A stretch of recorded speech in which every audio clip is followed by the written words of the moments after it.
Morning. Good morning. How are you? Good. I'm running late, so I'm going to switch it over to you and get it started here. Are you do you have anyone else on with you? Yeah, I have two other people. Okay, awesome. And are you gonna go live or am I going live? I'll switch it over right now. Yeah, I get 15 minutes of live I'm just gonna put it on All presentation. right, so you know what I'll do? We'll test it out. I'll send you over the host capabilities and let me know if you can go live. Okay. If you can go live into the page, because I don't know if you could go live in the page if you're not an admin. Yeah, we'll see. Let's try it. All right. So I usually switch over when we do all partners, so I don't have time. All right. Yeah, I can go live. Yeah, but can you go live in the Ignite Facebook? I think I'm an admin in the Ignite Facebook group. Are you sure? Almost. Let me check. Because Erin made me admin because I was helping her with some stuff. Oh, okay. But hold on. Sorry. What am I doing? Where are you? I have way too many tabs open. I have to fix that. Live on Facebook. It says I don't have permission, so never mind. Nope. Okay. You have to go live. So I'm gonna just share my screen and put up the thing so that it's not my face. Or if you want, just wait. I just have to finish my hair. Look, I'll show you. My hair is still very wet. So I'm going to go finish my hair. Very cool. I just don't want to be on screen for 15 minutes. Yeah. I'm going to go do my hair and I'll come back. Okay, cool. All right. Bye. I'm going to stay on here, but not be here.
Good morning, Deb.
Good morning.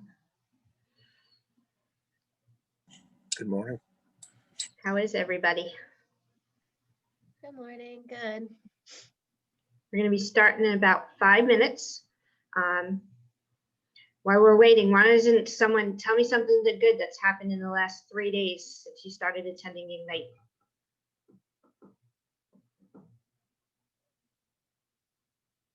I did my first script. You did your first script. How did it feel? It felt really good, actually. Awesome.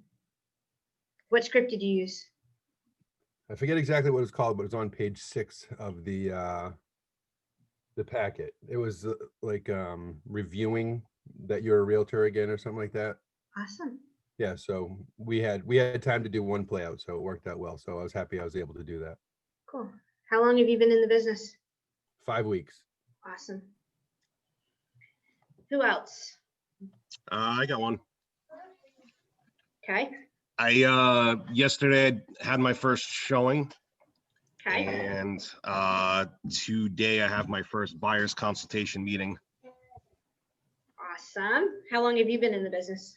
About a month. Good job. A month with 2 holidays. That's great work. Thanks. Who else? Praveen, I see you, but I can't hear you.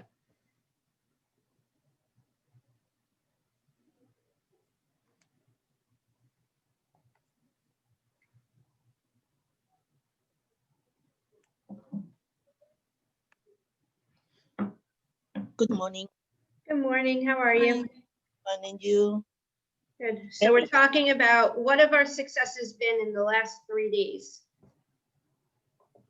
Okay. Yeah. Anyone. Open to anyone. Okay, thanks. There's 46 of us. Someone else has had to have had a success. Well, you know, I'll mention a brief success. I recently signed up for a class to also get my Maine license, and I just got my New Hampshire license back in September, so I'm excited. I did meet with buyers last month, and only one of them signed the contract. The other one, they're getting a new a pre-approval agreement, and then they'll both sign it. So that's something. I mean, nothing huge, but You got to start somewhere. It's the baby steps. that's right. So That's you're right. licensed in New Hampshire and Yes. getting licensed in Maine or licensed in Maine. And then where else are you licensed? That's it. Okay. Yep. Awesome. Yeah, thanks. By the way, there's not too many Tiffany's. It's nice to see another Tiffany. I know. We just brought a Tiffany to the market center. I'm like, it's going to be confusing. I know, like my entire time growing up, I think there was one other Tiffany, but she was like 2 grades above me. So I'm like, okay, at least I'm the only one in my class. But yeah, we're rare. Awesome. All right. We have time for 2 more. Who else wants to share a success? Well, I was able to, through yesterday, meet some wonderful other agents, and we got a little group together, and we're going to start practicing our scripts in the next few weeks. So that was really great, and I think we'll be a good resource to each other moving forward as we're all brand new agents. So it'll be good. Awesome. That was excellent. Absolutely. All right. 1 more. Who's the next brave soul?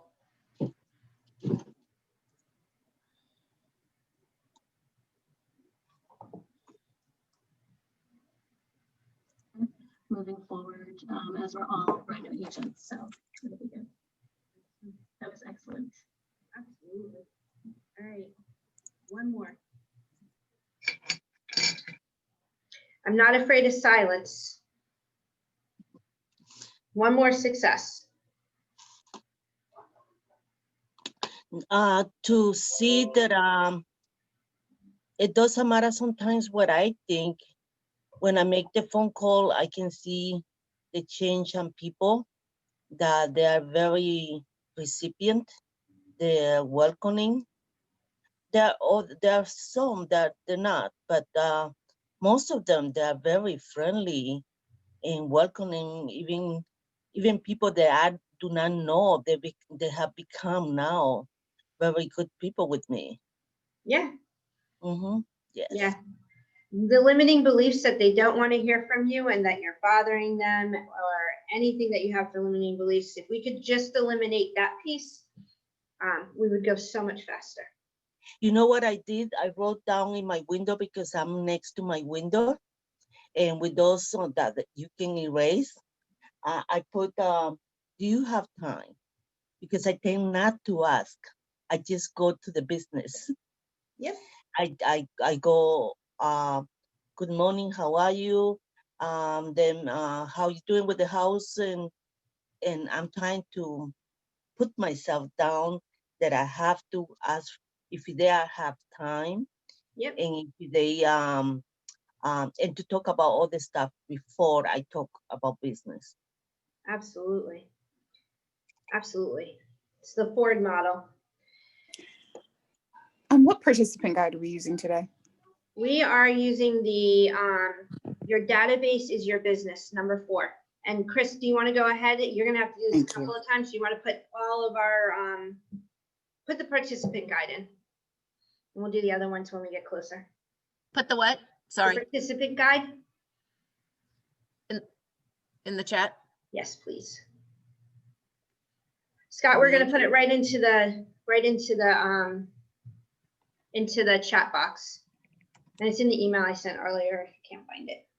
All right, we're going to get started. It's 9:01. My name is Tiffany Hampton. I am out of the Portland, Maine office. I have with me Chris, who is going to be my co-coach, and Jen is going to be managing the chat bar. So if there's anything that anyone has questions on, please feel free to put it into the chat or raise your hand, and we will be on top of answering those questions for you. All right, so I'm just going to go to my book.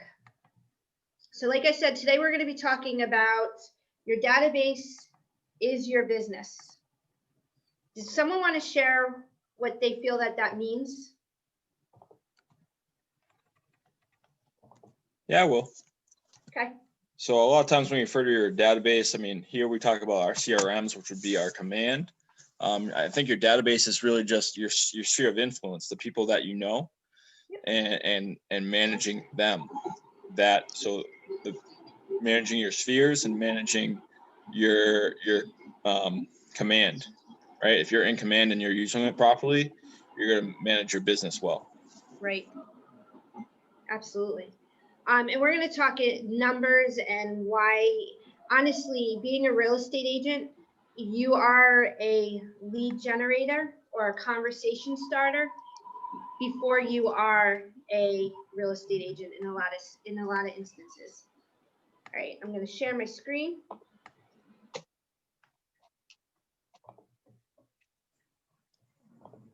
Is everybody able to see it?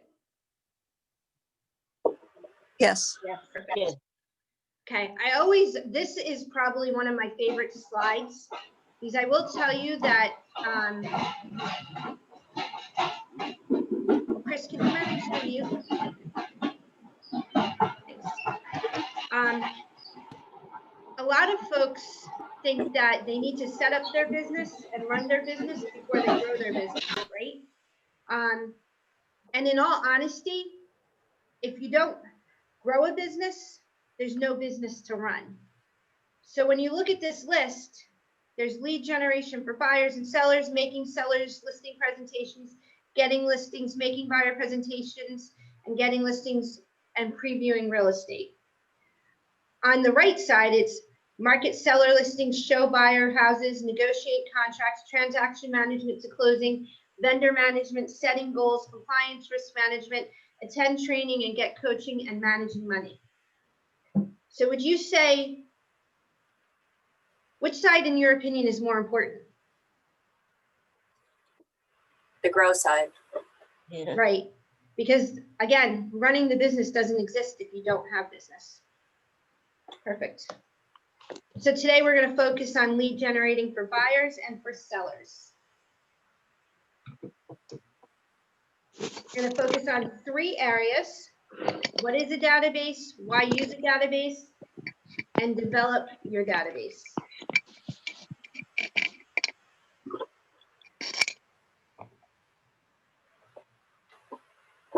So what's the big picture? When you have a database and you have information to connect with them, what do you get from that as a real estate agent? Leads, Right. And then what do leads turn into?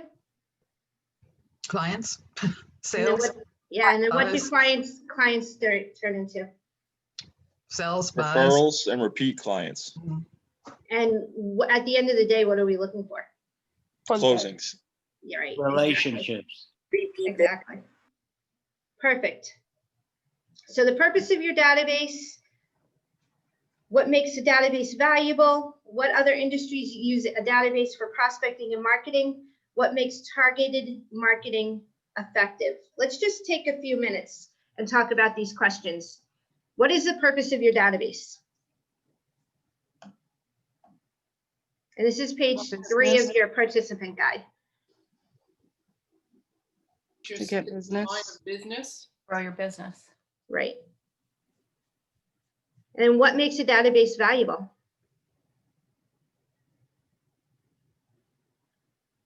It's generally people that you reached out to or that you know that can also get you more business by referrals and such. Absolutely. And what other industries use a database for prospecting and marketing?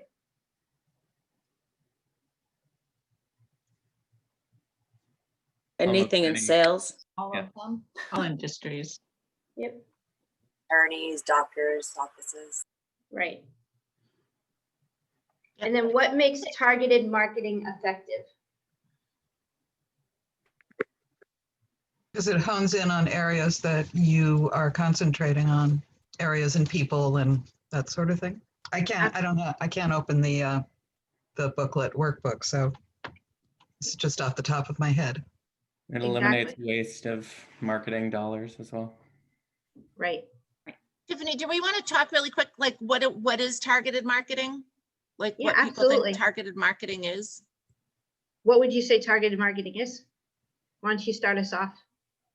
It's choosing a specific group and focus targeting on that, focus marketing on them. For example, I'll give you an example. When my kids were in school, I was very active in the sport, the parents groups of the kids that played sports. And so I would do like marketing just to that group. I would target market that group to remind them that I did real estate and gather business from that. So I'm picking that specific group and doing some marketing specifically to them. Right. So that's, yeah. Can you guys think of examples of other ways to do targeted marketing? Maybe in a specific town or region. And yep, so possibly postcards, like mailings, right? I'm thinking more specific, like the tools we could use to do that. Social media. Social media. That's a huge one right now.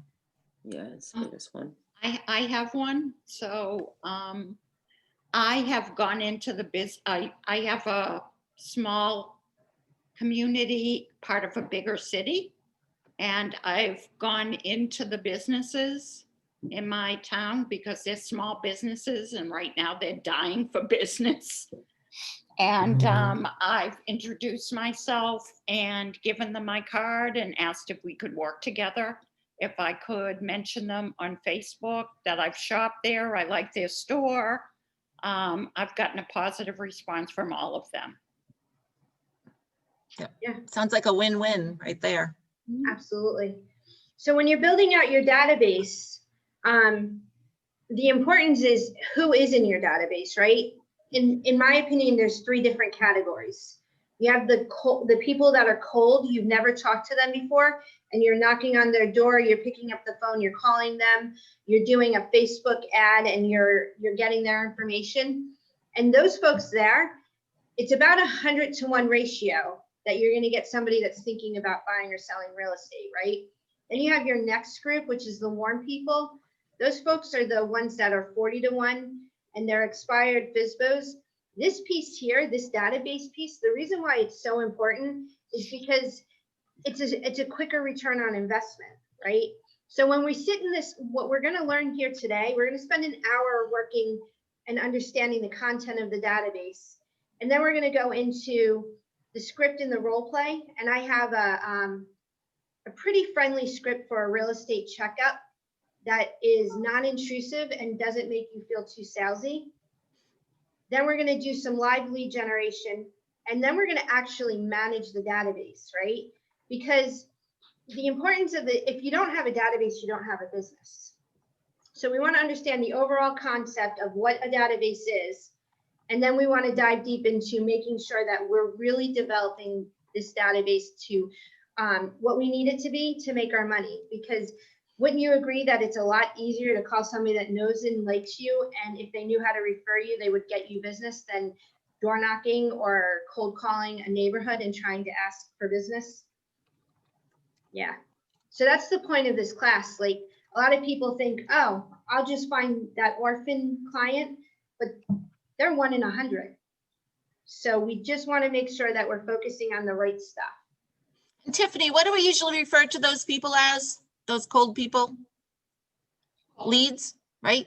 Oh, yeah. Those would be leads. So those are people we've met, but probably don't really know and haven't really had a real conversation with yet. Yep. So, and with that being said, that's almost orphan people. That's like today's business. That's not setting up nurture business. And we're going to dive deep into the difference between today's business and nurturing for today's business and tomorrow's business as we go through this class. So the most important aspect of the database is the relationship that you build with them, right? So all databases used by millionaire real estate agents function that way. So depending on how much, and you've all done the business plan, depending on what your financial goal is, that really dictates how many people you should have in your database. So for example, if we wanted to have $65,000 net income, you would probably need to have about 2,200 conversations a year about real estate. And when you break it down, because that number is a huge number, when you break it down, it's really only 8 to 10 people a day, which is much more manageable. So this isn't something that you snap your fingers, you wake up tomorrow morning and your database is built and the money comes in. This is a long process of making sure that you're doing the steps every single day to make it happen. And there's 3 levels to the millionaire real estate database. The first one is, what is the essential information, right? What information do you need to have in the database? And that's their name, their contact information, their past business and past contact record. And they're really an at-will communication. So if you call them, they're willing to talk to you. But if you never called them, they say in real estate, you know, every 11 days you're forgotten. That's that at-will communication piece. So if you're not communicating and you don't have the relationship, they're thinking about buying a house on day 13. There's going to be possibly another real estate agent that they're aware of. Chris, anything you want to add to that? Yeah, going back to contact info, should we talk about what makes a complete database? So what contact info do we want on clients or leads in order to effectively communicate with them? Anybody want to jump in and just say I'm going to start with their name and phone number. What else do we want to have? Their address, Email, phone number, social media. Right? Because we want to remember there's a lot of different ways to communicate with people and everyone communicates differently. So the more contact information or the more ways to communicate with people that we have, the more effective our communications are going to be. You know, I'm just going to back up a little bit. Tiffany's talking about, 100 to 1 ratio, 40 to 1 ratio. I just want to say that only works if you're reaching out to your database on a regular basis. So, yeah. So, and a database isn't something you're going to set it and forget it. It's something you're going to work every day. And it's a constant improving it, constantly nurturing it, constantly adding to it. So, really probably the biggest key to success in real estate. I'd like to add one. I'd like to get their Facebook email. Yeah. And what's their preferred way of communication? Right. We'll dive deeper into that. Absolutely, because at the end of the day, if you have this information, And let's just say you have 200 people in your database, right? And on Monday, you call 5. On Tuesday, you call nobody. On Wednesday, you call nobody. On Thursday, you call 2. On Friday, you call 3. What do you feel that the results, what results are you going to get? Nothing. Is there any consistency to that? No. Right.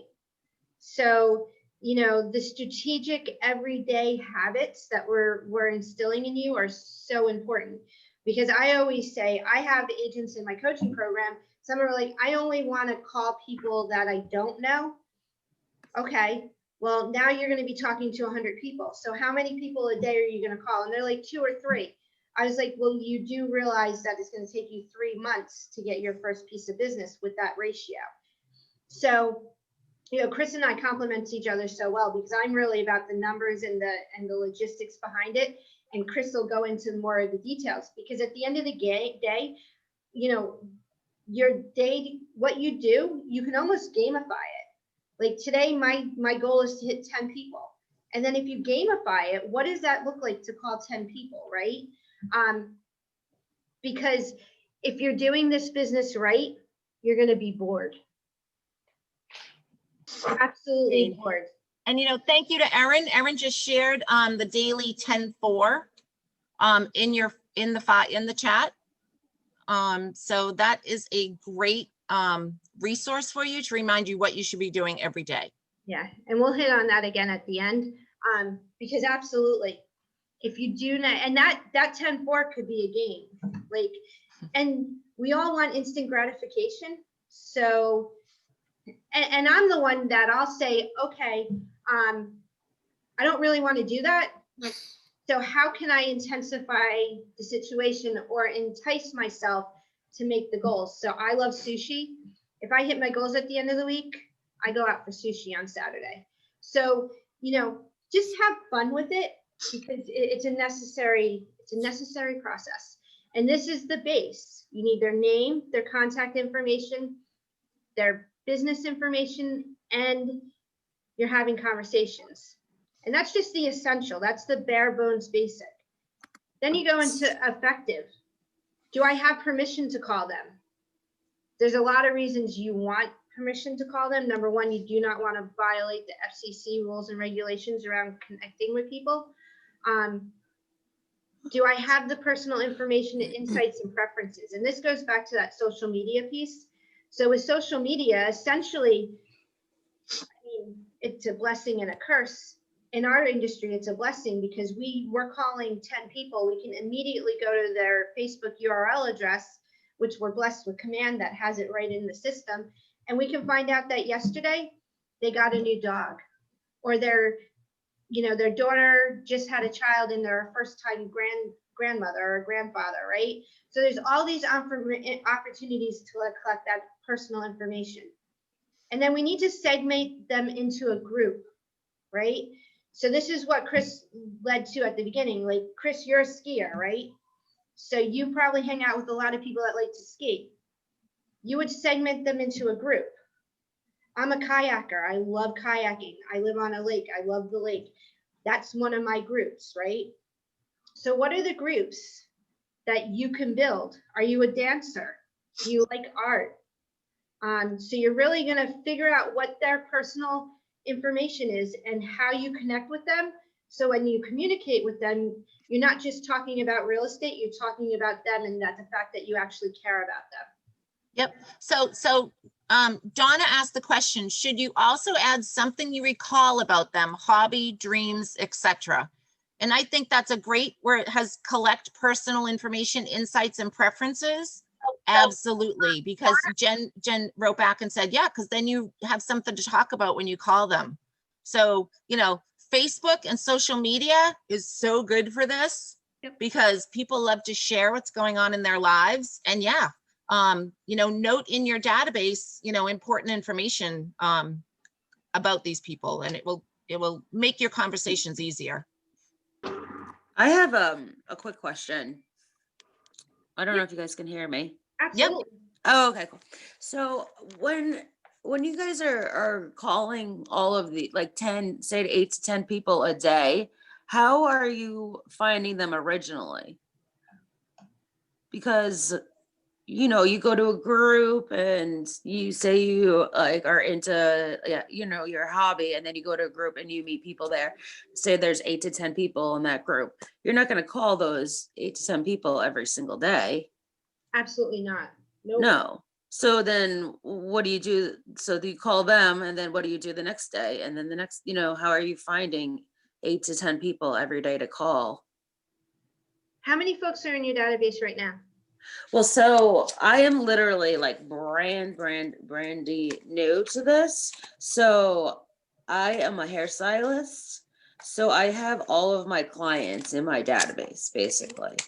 So, I probably have about 100 people in here right now, but, but I also want to, not just talk to my clients. All my clients know I've been doing this process. They already know the whole thing. So they've been hearing me talk about it as I got my license over the summer. So Can I interrupt with that? but Because please, yes. I owned a salon for 10 years, and at the 8th year, I got my license. It's been 3.5 now. And so I've experienced that. And I had the same fear of talking and calling them because I didn't want them to feel it's a fear based of a limiting thought of they don't want to hear me call them because it's about me and real estate. And So constantly. yeah, and they hear about it in the chair. So I think now looking back at it, if I had called them and say, hey, Sandy, I know you hear me talk about real estate in the salon now, and it's probably getting a little bit boring, but I just wanted to let you know that I appreciate your business as a salon client, and all these years you've been coming to me. And I like that relationship, and I would love to continue that relationship as a realtor. And someday I may change and I may not be a hairstylist anymore, and I'd hate to say goodbye. But right Right. now I'm an agent, and I would love if you know anybody in your circle that I don't know that you could maybe refer me to. Would be so helpful in starting my business. Jackie, I'm Okay. just going to go there because it's like part of number one, you're going to build your database large enough that you're going to call your people quarterly. It's a process. It takes time. And the second thing, part of that building of your database is who do you know that I should know that would love a market analysis? Who do you know that I should know that would like to know what's going on in their neighborhood in real estate? Right. It's who do you care about enough that I could support them in whatever it is that they need when it comes to real estate. And we're gonna talk about the building of the database because most of us start with 100 to 150 people, and then it grows. And the ultimate goal is if you want to be a millionaire real estate agent, you have 1,920 people in your database. How many is it? 1,920. And that is a process. It doesn't happen overnight. No, I would not expect it would. Absolutely. Yeah. So you suggest just like asking my clients for their friends' names And start with that. It would be great to call them too. Don't do it in the chair because you're making Right. it about you. Keep the visit in the salon about them. Absolutely. And then ask them, hey, would you mind if I called to talk to you about real estate? Because I don't want to do this here. It's your time. And I have some questions to ask you. And I'd love to chat. So most of them aren't going to say no. Yeah. Right. Sarah, do you have something to add? Yeah. So prior to moving into real estate, I was in retail for many, many years, and it's all about networking and who you know to help build your business. So a couple of things I'd recommend is I'm sure that your salon has a website or a Facebook page. And when you go on there, you'll see people liking things, whether they're your clients or not, that I would add to my friend and ask to be part of my personal page so that I can then start reaching out to them and talking to them. But I also I always did and still do, I go on LinkedIn every day for half an hour and just add people that I think might be relevant in the area, people that are vendors in the area, people who are in like loan management, things like that. And because those are people that will also then start to refer to you. So there are just lots of easy ways to add 10 people to your database a day that you can then start reaching out and talking to and building relationships with. At first, it may not be about real estate, but you can build a relationship and then you can move into that and it'll start adding more people for you. Absolutely. Great. And that's a great point. Like, it's going to take time to build it. All right. So our next. Donna, did you have your hand up? Did you want to say something? Yeah, I just wanted to add one thing, not to overwork this for Jacqueline. So Jacqueline, just think of that call that you're going to make outside of the salon as a care call. I call them care calls. Like in the fall when I just started basically in the fall. So I'm not to the point where I feel like getting hung up on expireds yet, but I have a pretty big network. So I did care calls all of November and December and turned them into care and happy holidays and glad 2021 is coming and all that kind of stuff. Yeah, and we're going to dive deep into that during our scripting because you're 100% right, Donna. We get in our own ways in overthinking what the conversation should sound like. Right. Absolutely. Any other thoughts or comments before we move on? Very cool. All right, so automated custom communication built around triggers. This is the exceptional database. So we have the essential. What is the bare information? And that's kind of like that base that we just got done talking about with Jacqueline. And I have all these people, but how do I really turn it into a strong relationship? Well, you're going to build a communication around things that may happen in their life. For example, someone gets married, they're probably going to be looking for a house. If someone has their second child, they may be moving up. So these are just different triggers in people's lives that could be motivating them to sell or buy, or they may have a grandchild or a daughter who's getting married, and there's an opportunity for you to have a conversation. Saw that they're getting married, would love them to start the ability to build wealth early, give them some education around being a first-time home buyer. Would it be okay if I reached out to them? And then getting their contact information. All right. So now we're going to talk about why use a database. Okay. So when we look at the database, where does your database live right now? I think for most people starting out, it's probably in their phone. Yep. Yep. Yeah. Where else is the phone is one great place. Where else is your database? Social media. Facebook. Yeah. Absolutely. Yep. I mean, also in your CRM. email, like All right. some of us have children are very active in school. Like there's an email contact list that we have, right?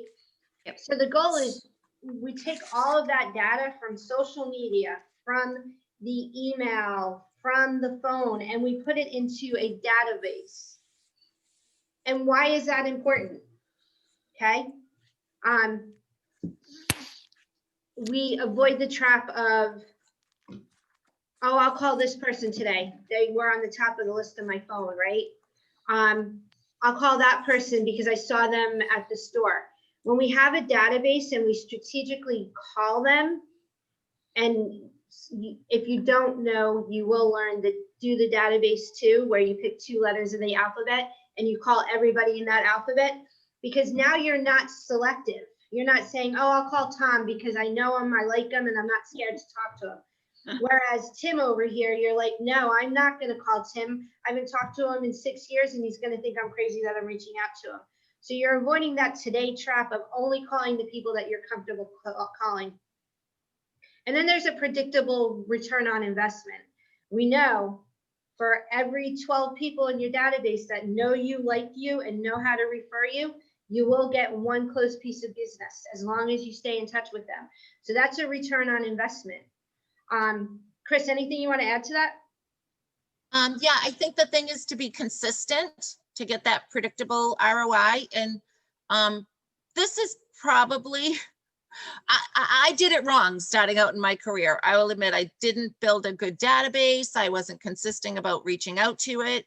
But doing it consistently and predictably, it really is the key to success in real estate. I mean, it's probably the number one thing you can do for your business. Right. And that's exactly what that next slide says is without a database, your business is built only for today, right? When you're nurturing your database, you're getting the opportunity to talk to today's business, but then you're also building relationships and you're building a pipeline for the future.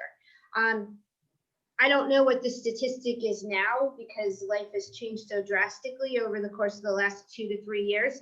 However, it used to be every 10 years, folks were thinking about selling, right? Yep. It's a little bit different now. Some people are thinking of selling in 2 years. Some people are thinking of selling 3 years. Some people bought a house last year and they're like, this isn't what I wanted, and they move up. So staying in touch with your database, when they're thinking of real estate, you're not far along in your communication. And if you don't leverage a system to keep track of your database, you're never going to know, oh, I called this person on Monday, I called that person on Tuesday. It gives you control. And you win when you have control over your daily activities and your daily business. Wouldn't you agree? Yes. Absolutely. Okay. Hey, Tiffany. Yes. So just to key in on one of the things you said, I don't want to call Tim because I haven't talked to him in 6 years, and he's gonna say, where the heck have you been for the last 6 years? I did that during my care calls in the fall, and everybody was happy to talk to me. As a matter of fact, I connected with an old friend I haven't seen in 7 years, and we ended up talking and then made an appointment, went for a walk outside. So everybody has this preconceived notion that people you haven't talked to in a long time are not going to welcome you, but they are. Absolutely. Yeah.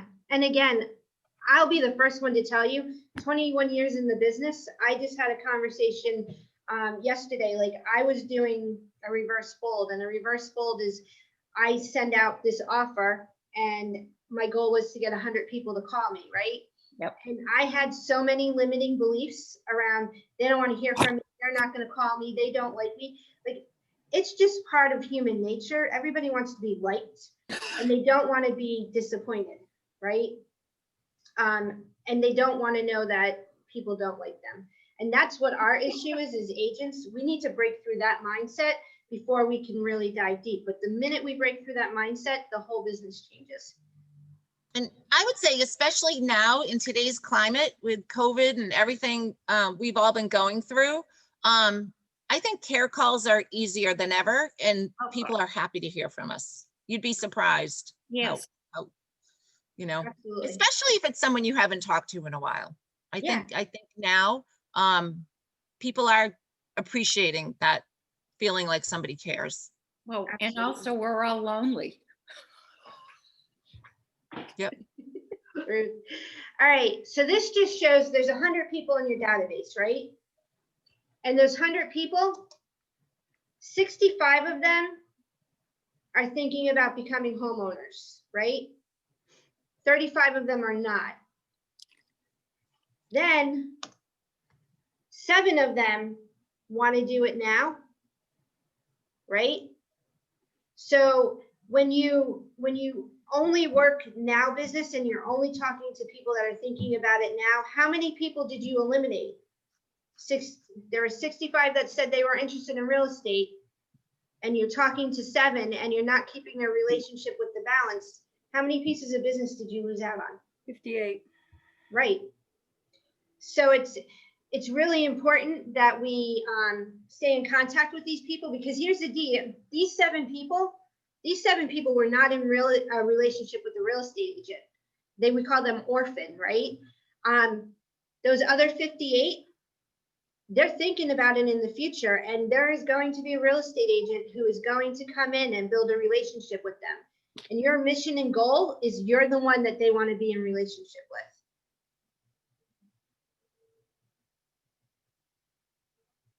So what are you thinking about that?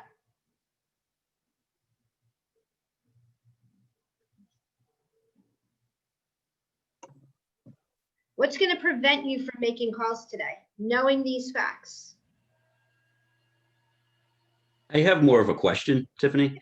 What time of day are most of the agents making these calls to people? Is it mostly in the evening? Or, I mean, if I know someone's working, I'm probably unlikely to pick up the phone and call them. I might text them or email them, but Early. Yeah, so the way I ran my business, I lead generated every day from 9 to 10:30. And that lead generation was really warm business, people that raised their hand and said, hey, I'm thinking about buying or selling real estate. And then Wednesday and Thursday evenings, I set aside 2 to 3 hours to call people that I knew were working and would not be able to pick up the phone during the day. But I never stopped calling from 9 to 10:30 because I wanted to build that habit, right? And there is an opportunity to go into the MLS and find people that have expired listings, to go on to Zillow and find for sale by owners, to go into probate and find people that may be representing an estate. So there's all these opportunities to find business for that lead generation in the morning. And then obviously also call some of your database. But I used to do Wednesday and Thursday, and I had results from that. awesome. Thank you. Any other thoughts around, I mean, the reason why I never stopped doing the 9 to 10:30 is because that's when I'm up, I'm going, I'm ready.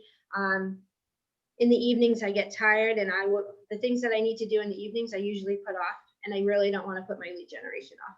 Jackie? Yeah, there was always a conversation in our market center about, that's too early. People at work, you're interrupting them. Don't be calling them at work. The other side of that is that they're early, it's fresh, and if you get them before 11, you haven't got them in the middle of their work, and they've already made how many hundreds of decisions by noon. So when you talk to them early in the morning, they're fresh, they're awake, they're bright, and they really haven't dove into their day yet. If you wait later than that, you better wait till after they're out of work, because they usually don't have time to talk to you, or they're short, or they don't pick up at all. Yeah. I also find, here's another thing to think about, right? Our clients, for the most part, work the opposite schedule we do, right? They work 9 a.m. to 5 p.m. They are home on the weekends and in the evenings. How many of our clients are spending times with their significant others or their partners, and they're like, hey, let's buy a house on a Saturday and Sunday? And when you call them on Monday morning and say, hey, I was thinking of you, how's things going? It's funny you called me. We talked about buying a new house or selling this house.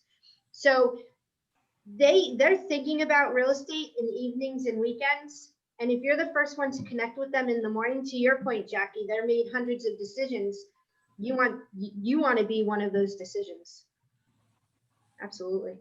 Tiffany, I have a quick question. I got a referral from one of my contacts, people that I know. So I've been sending this person information because she's looking for a house, but I haven't got a response back from her like in 2 months. Should I continue to send out emails and call her? And for how long do you continue to do that until you finally say, okay, she's not interested anymore? Until they tell you to stop or they die. You said it before I did. I had one client that I nurtured for 3 years. Yeah. And we finally closed on a house in 2020. Yes. Yes. You That is keep very normal. It's so important. Well, and let's go back to today business, tomorrow business, right? You need to have a healthy handle of both. If not, you're riding a roller coaster. So that person is tomorrow business. That's okay. You never stop that relationship. You never stop that conversation. However, you do keep looking for the today business. You could also just ask her, hey, I know I haven't heard from you. Are you still interested? Or, are you looking to wait a few months? Or what's your plan so I don't, you know, kill your welcome. Yep. Yep. Jen made a great point in the chat. You know, we have those limiting beliefs like, oh, I don't want to call him. They might be at work and I don't want to interrupt him. If people can't pick up the phone and talk, they won't answer. Right. You know, because we do tell ourselves those stories. So great point, Jen. Thanks. Yeah, absolutely. All right. So again, people are thinking about real estate more often than we think they are. And the average person knows 3 to 4 people that are going to buy or sell real estate today. What would your business look like if you were always in connection, knowing who those 3 to 4 people were? Tiffany, we also know, like nationally, the sweet spot, depending on your time zone, is 8 to 10 a.m. and 4 to 6 p.m. Yeah. Right. Your friend that works at Bibbity Mutual can't wait to have a reason to leave their desk at 4:44 and start walking out of the building. Like, oh, it's my mom. I got to go. Like, they're just any excuse. Don't be tone deaf to obviously shifts. If you're coming out of the medical community and you know everybody on third shift is probably busy right now with everything going on, we're not going to call them then. Again, don't be worried about bugging people. To Chris's point, if they can't take your call, they're not going to take your call. So many people don't pick up the phone as of late anyway, so it might be a long burn to get them to actually communicate with you verbally. If you let up, they're going to find somebody else. And if you keep calling back, you won't. It's not a nag. It's I've been dying to check in with you, and I'm so sorry it's been so long. And I'm glad I got you on the phone. How are you? We've run the math. Nobody's ever insulted when you ask them how they are. Yeah, and I will tell you, like, and my market center knows my mantra is 100 no's. How quickly can I get to 100 no's? Because when I get to 100 no's, there's one yes in there somewhere. So and again, it's the gamifying of the business that I that's my favorite part of the business, is to gamify it. Because again, lead generation is not sexy. It is boring, and you got to do it. Just got to do it. So take the average of a predictable rate of return. And I'm going to spend a little time on this because agents like to pay for leads, especially like you're in the business for 6 months or so and they want to pay for leads because they think it's easier. What is that return on investment, right? So you buy a Zillow lead and it costs you $500 to get to a closing, and your commission is $2,500, and just using round numbers, right? And now you have all these expenses attached to it. Did you even make a return on your investment? When you work with your database, how much does it cost you to make a phone call? How much does it cost you with our technology to send out an email, right? So what is the return on investment? And I would almost argue that return on investment could be closer to $40 if you do it right and you use the systems. And instant gratification is where you end up spending the money. Chris, is there anything you wouldn't add to that? No, I think you nailed it. I think it's a long-term game, and you know, our time is worth something. And so just make sure you're investing your time and your money wisely. And yeah, you're going to get a lot more payoff by working your database consistently. Absolutely. Which just takes time. So this is really the breakdown of the considerations when you're looking on return on investment. What's the lowest lead cost? What's the lowest conversion cost? And does it pay for itself, right? So your database probably pays for itself once you get it systemized and strategically running. The lowest conversion cost, what does it cost to convert that lead? What is conversion? What would you consider conversion cost?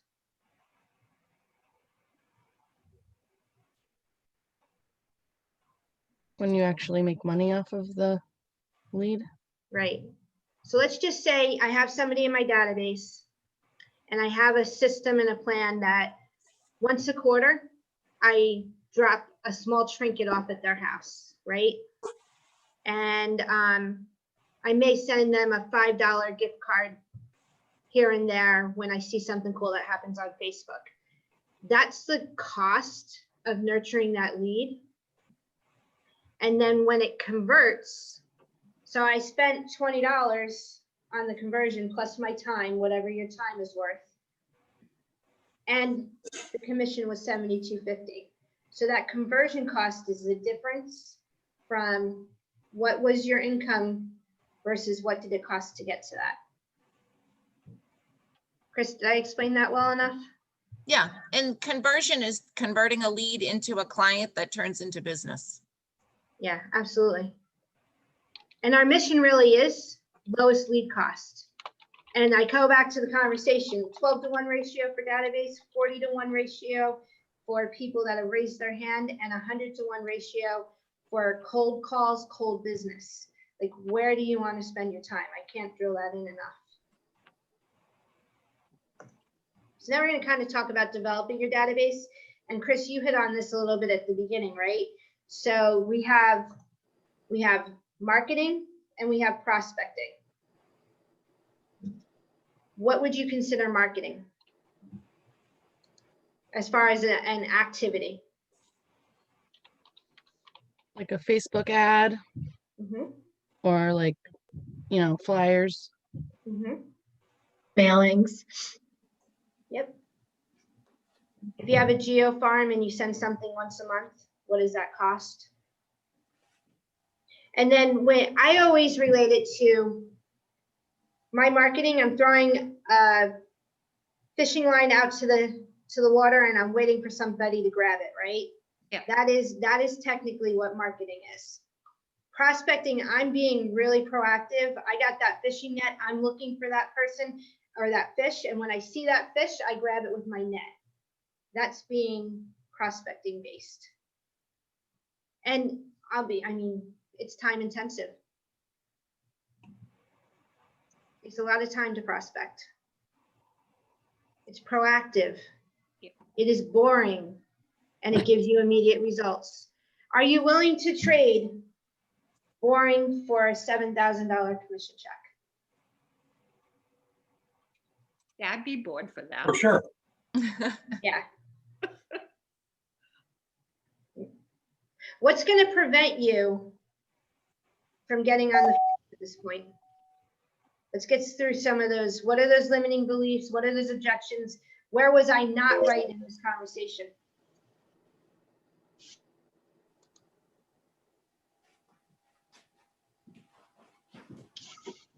That means everybody's going to get off. We're going to get into lead generation. Everybody's going to talk to 20 people today. Is that what I'm hearing?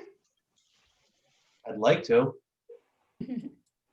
I still I'm worried about once I get through my database, like once I get over my nervousness of calling people I even know, like who do I call after that? You How know, many people are in your database right now? probably like 100, 200, How many have you called so far? like 10. It's terrible. So talk to me when you, number one, talk to me when you hit 200. I know, I hear you. And but then number two. it's been in my head, like what happens after it, you know? Yeah. Don't think that far ahead, Amber. Yeah. Well, There's Tiffany, probably 5 pieces of business sitting in those 200 people right now. Yeah, that's true.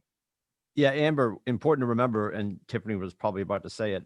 The video game of what we're doing is you're calling the people you know and love and trust to find out who they know and love and trust. Yeah. The question you're asking is, who do you know that I should know? Who do you know that we Yeah. can serve, right? I got to write that down. Because if you're good friends with Stacy, you're not calling Stacy like, hey, how was Christmas? You moving tomorrow? Nope. See you later. Like, I you're know. calling Stacy to find out how she's doing, to care on her. And then, ultimately she's going to be like, yeah, so you got your license. How's it going? What's up? Are people still buying and selling? Glad you Yeah. asked. We're looking for listings. Who do you know that may be selling their home? We're connecting with our people to find out who their people are, so we can build our sphere of influence with like-minded people, right? That's helpful. Yeah, That is key, Tim. That was like a game changer for me. And it took me many years into my career. It was actually during a bold that I was taking and we were working off a script.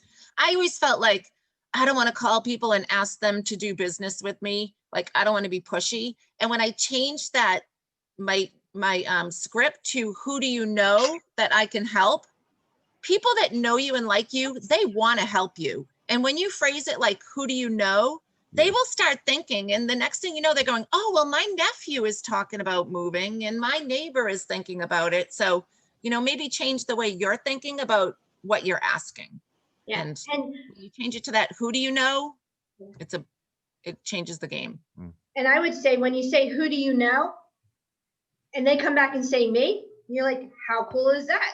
You Yeah. didn't even ask them for business. You asked them who they knew, and they told you it was you or them. That's what And you want. the important thing too is they may not have somebody who's going to buy, sell, invest, or even join the industry in that given moment. It's when you remain consistent and you check in again. Yep. Hey, I was there, or when you edify them enough and you empower them enough, like, hey, I'm going to share my app with you as well. Right. So if you do trip over anybody in the next 20 minutes, because I'll be calling back in a couple of weeks because I still love you and you still love me and you'll be expecting my call. And it becomes it becomes like a learned behavior. Yep. I'm going to talk to Amber. She's going to care on me and I'm going to help her build her business. Right. And when you add value to them, right? So I don't know. I know in our market center, the real estate checkup was a huge thing that we did, right? And we'll talk about it again today because I think it's a great opportunity to say Happy New Year. It's time for your real estate checkup. When you ask that question, when you give them the value of the real estate checkup and show them how they can save money or where there's an opportunity for something, and then you ask when you're done with that checkup, who should I be talking to and providing the same service to? I would try to get a list of 7 to 10. Who else? Like, don't stop at the first one. Say, who else? Who else? And now you make one phone call and you have 7 people that you've added to your database. Tiffany? Yes. I have a question. This is Karen. Yep. At what point do you put people into command? Like, are we just calling people in our phone? And then if they don't know anybody, we don't put it in the Keller Williams database? You put them in command immediately. Yeah. So I should put all of my people in my phone into command. Yeah. And then I should be like checking off who I'm calling and the dates and stuff like that. And I'm going to, we're going to dive deep into command for about 20 minutes. I'm going to walk you through how to do it simply and how to do it consistently and how to make sure the information is added. Okay. Yep. Tiffany? Tiffany. Can I build on that for a second? I didn't hear the question, sorry. Oh, I just wanted to build on that for a second. Don't limit yourself just to who's in your phone. Go through your Facebook also. Yep. And also when you do start doing transactions, add your co-brokes, add your vendors, the attorneys that you work with, the lenders that you work with. Because as you learn how to use command, as you gain experience, you're going to learn how to tag those folks to identify them quickly. And you'd be surprised. I used to buy leads. I don't anymore. My sphere is my money bank, along with my business partners and my allied resources. And that's where I get all of my referral leads. And I keep them in command and market to them too consistently, even if I don't have an actual transaction. Yep. And I would also add, who's your bank teller? They have a business card, right? So you go to the bank. I've been going to the same bank for 10 years. I have a relationship with every one of those folks as tellers. I say, hey, can I grab your business card? I just want to make sure I always have your contact information. So don't just look at it as I know this person. You know a lot. Who's your doctor? Who's your dentist? Like you can go through a list of all the people that you do business with, and all of those folks should be in your database. So we say we only know 100 people, but when you deep dive into who do you really know, it's quite the few. And to get to Kendra's point, like who are your business relationships, right? So when you're putting these folks into the database, how do you know them? Are they family? Are they friends? Are they folks who you're that you do business with? Who are your service providers for the house? Like you have a furnace guy, you have an electrician, you have your handyman. Who does your lawn care if somebody does your lawn care? Who does your snow removal if somebody does that? Do you have private trash pickup if you live in a rural area? All these folks are folks that you know. They may not know you on a personal level, but you know each other. You put them in your database, you tag them, and going back to where we started with, like, how do you communicate with them? Based on how you know them is how you communicate with them. What are hobbies and interests? You know, are you a skier?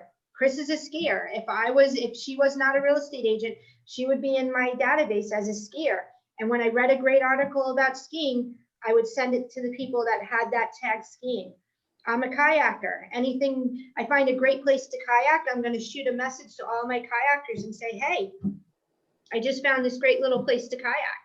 If I'm a hiker and I find a new hike and I have people in my database that love to hike, I'm going to send it. So you're adding value, and it's not just specific to real estate. Does that make sense? Yes. Tiffany, can you hear me? Yes. Yep.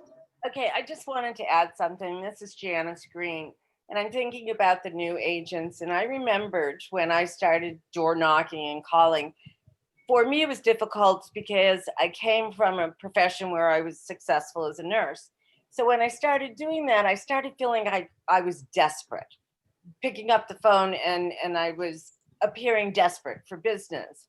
But when I realized that I really was coming from contribution, that it really changed my whole mindset.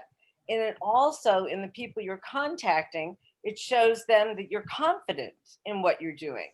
So I really think the fear is really just a mindset. Yeah. And the minute you start doing, and you know what, if it's just making that one call a day, just making yourself do it at whatever time, and then to the next, you will be surprised how comfortable you'll be in your own skin. Absolutely. And I would almost argue, I mean, I've been in the industry 21 years. When I first, number one, let's get rid of the word scripts, right? I mean, it's a word that has been used over the years. It's really real estate. It's actually a relationship conversation. It's not even a real estate conversation anymore. So back in the day, it was, hi, this is Tiffany from Keller Williams Realty. The reason for my call, how you doing? This is a business call, just calling my quarterly checkup to see who you know that's thinking of buying or selling real estate. Like that was the script back in the day, right? And now it's like, now that I'm more navigating into it, no, it's what is the relationship conversation? What is the conversation that we're going to have? Like, I'm going to ask them how they are, and I'm going to genuinely be concerned. Like, here's the thing. If you don't mean it, they're going to see right through it. So let's just start there, right? I feel like, Donna, you want to say something. No, I'm loving every minute of this because I got off to a really slow start for various reasons. My personal life, just, COVID, whatever. I can make 100 excuses, but it's all on me. So I'm really excited that I have the opportunity to do this, and I'm thankful to all of you for putting it on. So, yeah. Well, and I mean, bless you. There's the logistics of the business, and then there's the mindset. And I dive deep on the mindset because if your mindset is off, it's hard to make this happen. Yeah. Right. So if I can get, like, let's just say we've all survived the hardest days of our lives, right? So making these phone calls and talking to these folks, like if we could just get the mindset, I get 100 no's, I get 100 hangups. Like, I'm all about that because that's just that much closer to finding that person that's going to get me to my goals, and I'm going to get them to their goals. Because what are we doing for them? It's not even about us. Like, we make our opportunity is in supporting and helping our community. All right. So we're going to dive a little bit into command.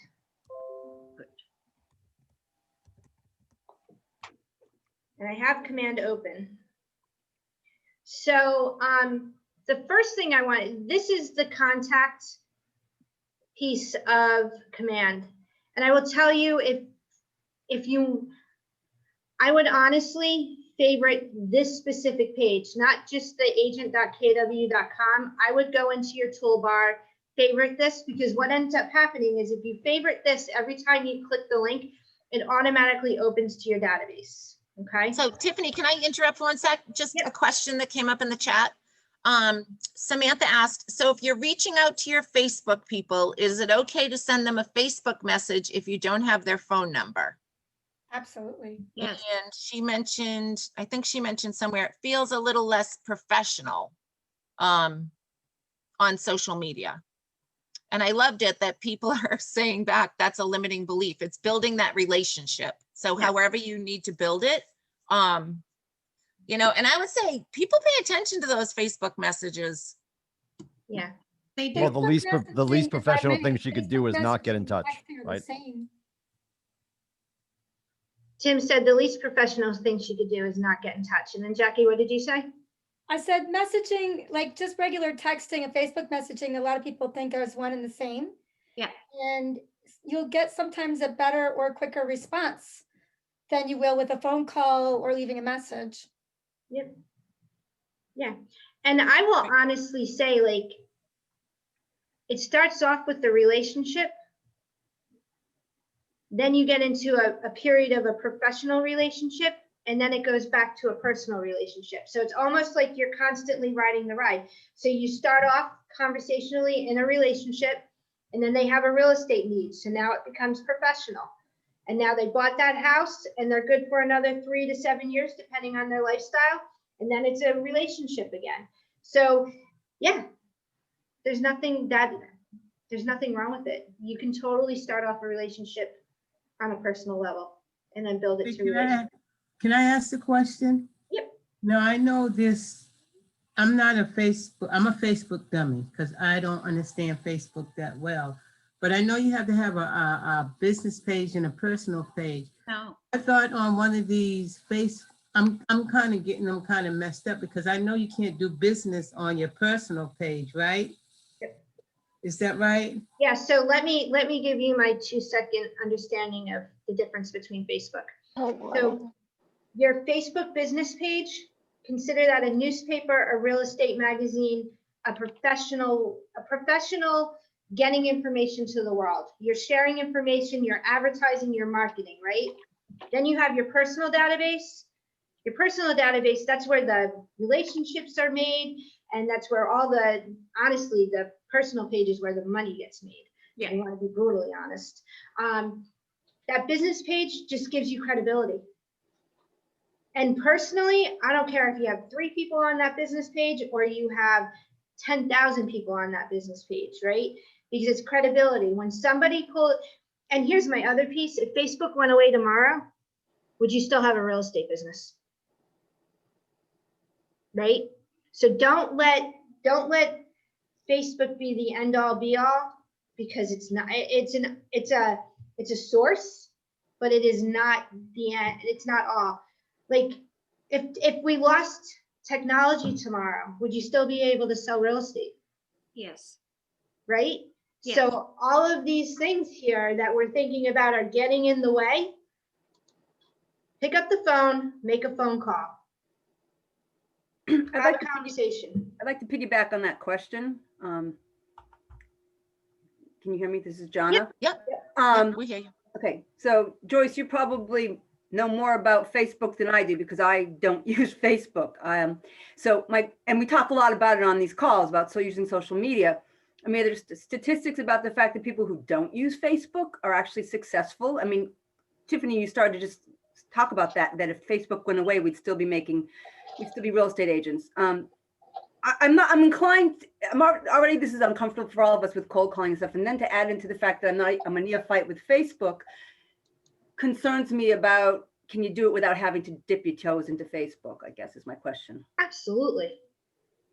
So we went over the GPS, right? The goals, the priorities, and the strategies. Yep.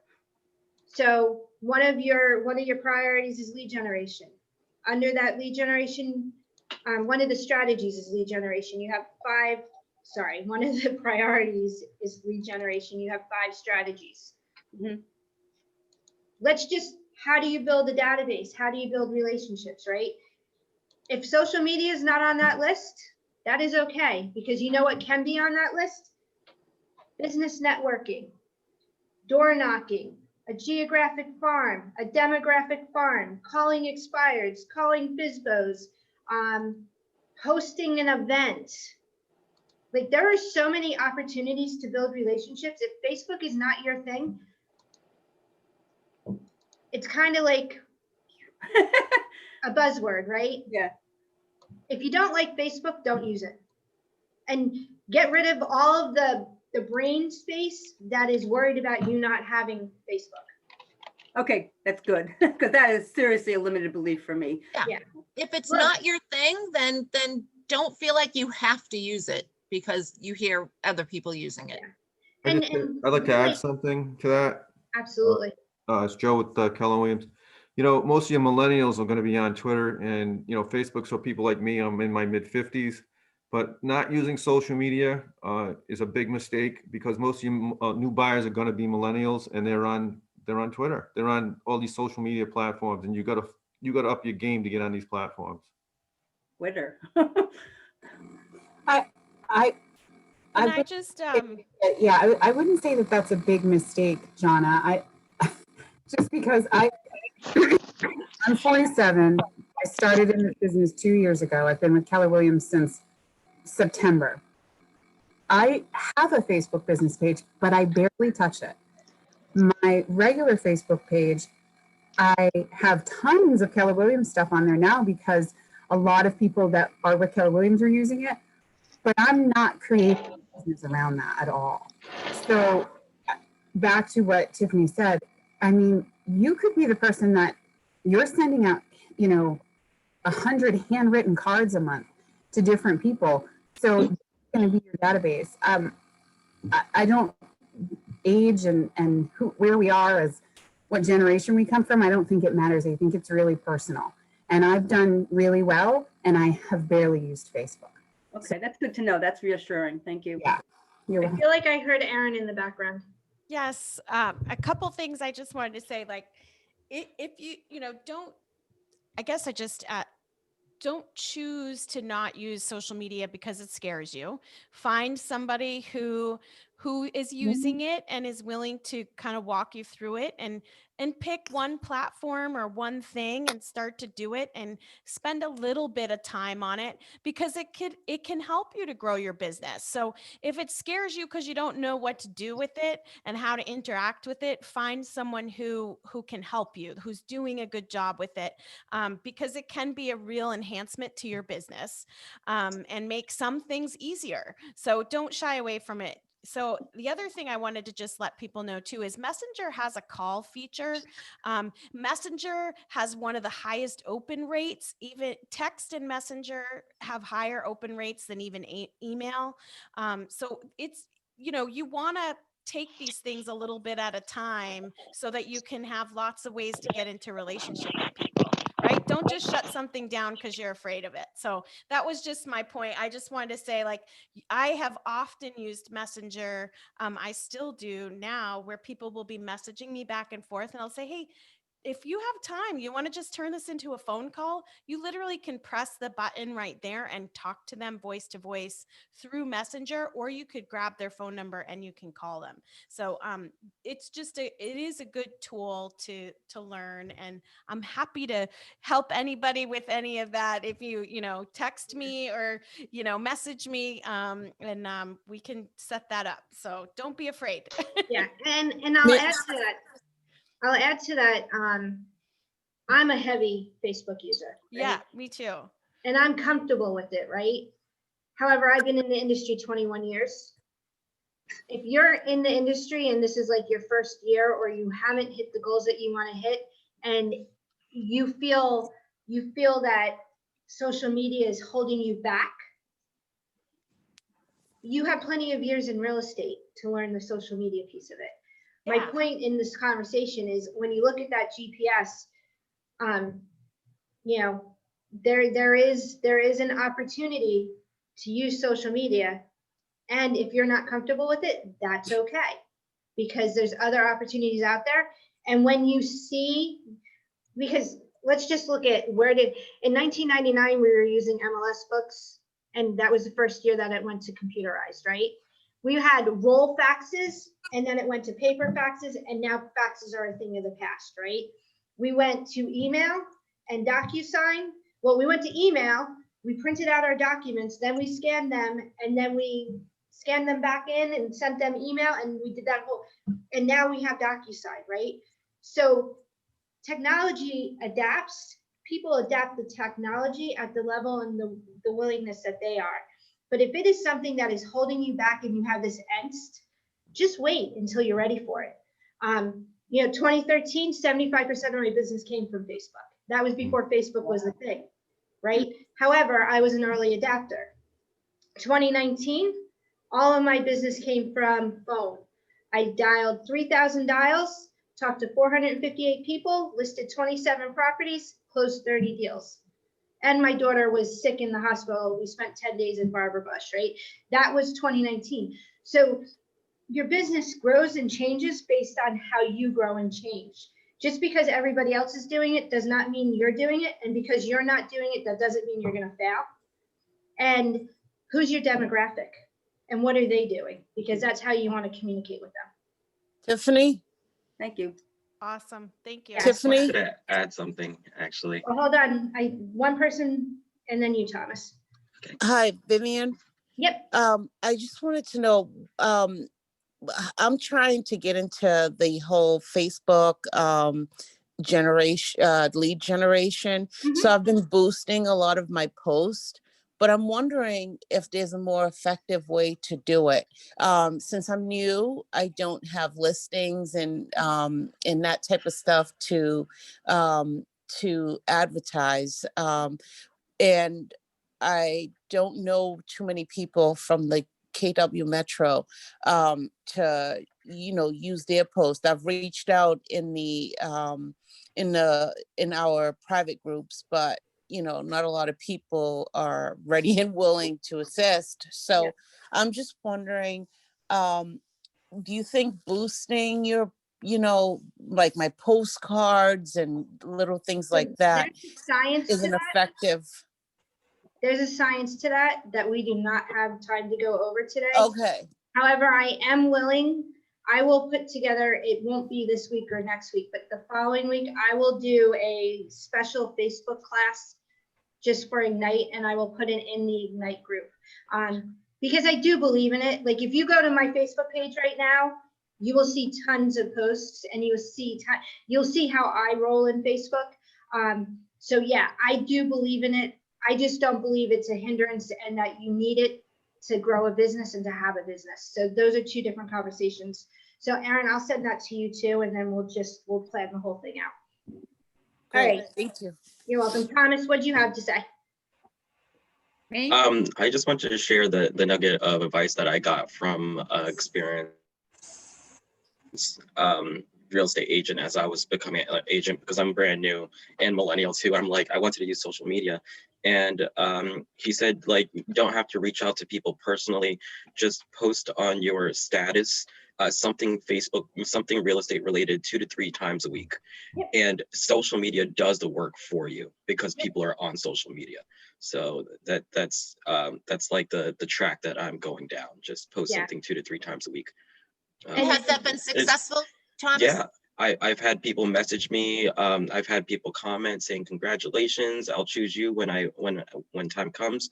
And yeah, it's every post is getting likes and every post is creating traction. And then I could reach out to them and break ice personally and say, hey, I saw that you like my post. How's everything going? What's new with you? Stuff like that. So I'm one more comment on Facebook, then we're gonna move on to command, because we got to get into scripting and lead gen. But I will tell you that my most successful opportunities in Facebook and getting business is when I'm driving to a showing or a listing, I take a picture of something cool and say, wow, and perfect example is Sebago Lake area in Maine, right? I would take a picture of the Mount Washington and I post, love going to listing appointments in Standish. This is my view on the trip out there, my favorite view, right? I'll make posts like that. So I don't announce that I'm selling real estate. However, I announce that I'm doing an activity in real estate and giving them something of value to look at. And those are the things that we'll talk about when we do that Facebook class. Tiffany, real quick, I think you need to, for clarity's sake, remind people that you got your real estate license when you were 5, because you keep saying you've been in the business for 21 years and you're confusing people, I think. I wish I got my license at 5. I've been in real estate as long as I've been an adult. Like, it's insane. And it's changed so much and I absolutely love it. I wouldn't trade it for the world. So I'm so excited that you're all in it. And I just want you to be as successful as you possibly can be. And I'm so excited that you're here in this class. All right. One last thing, I know you want to get into command. So just think about, Facebook is another tool, right? And it's not going to happen overnight. You're not going to make one great post and get all kinds of business from it, right? It's a consistent, just like working our database, it's consistent over time.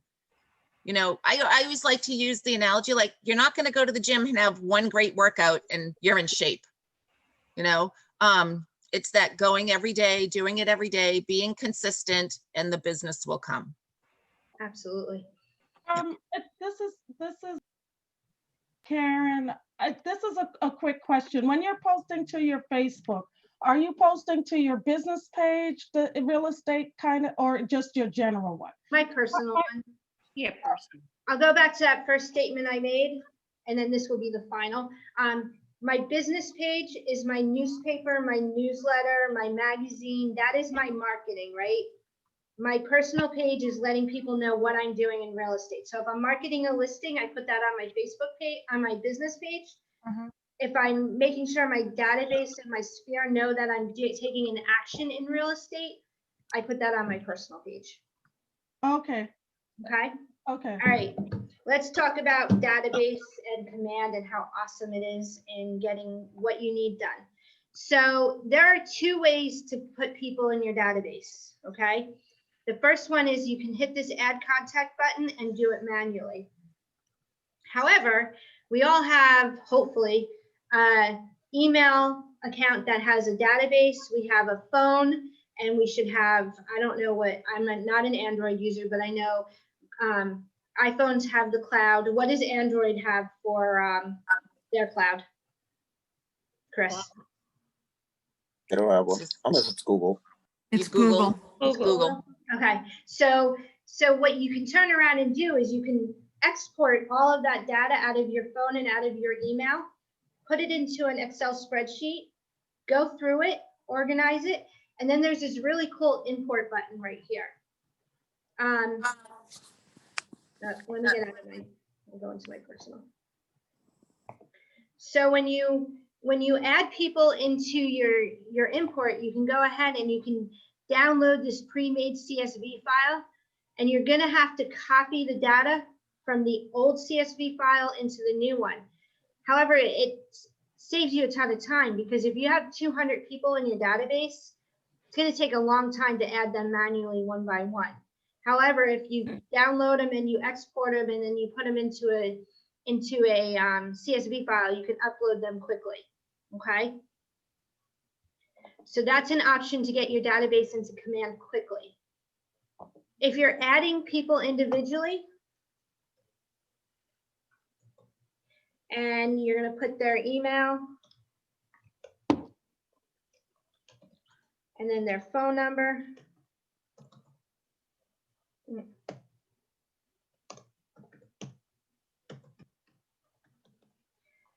And then how did they come to me? Remember when we started this conversation, we talked about you're calling people, talking to them, and you're asking, who should I know that I know?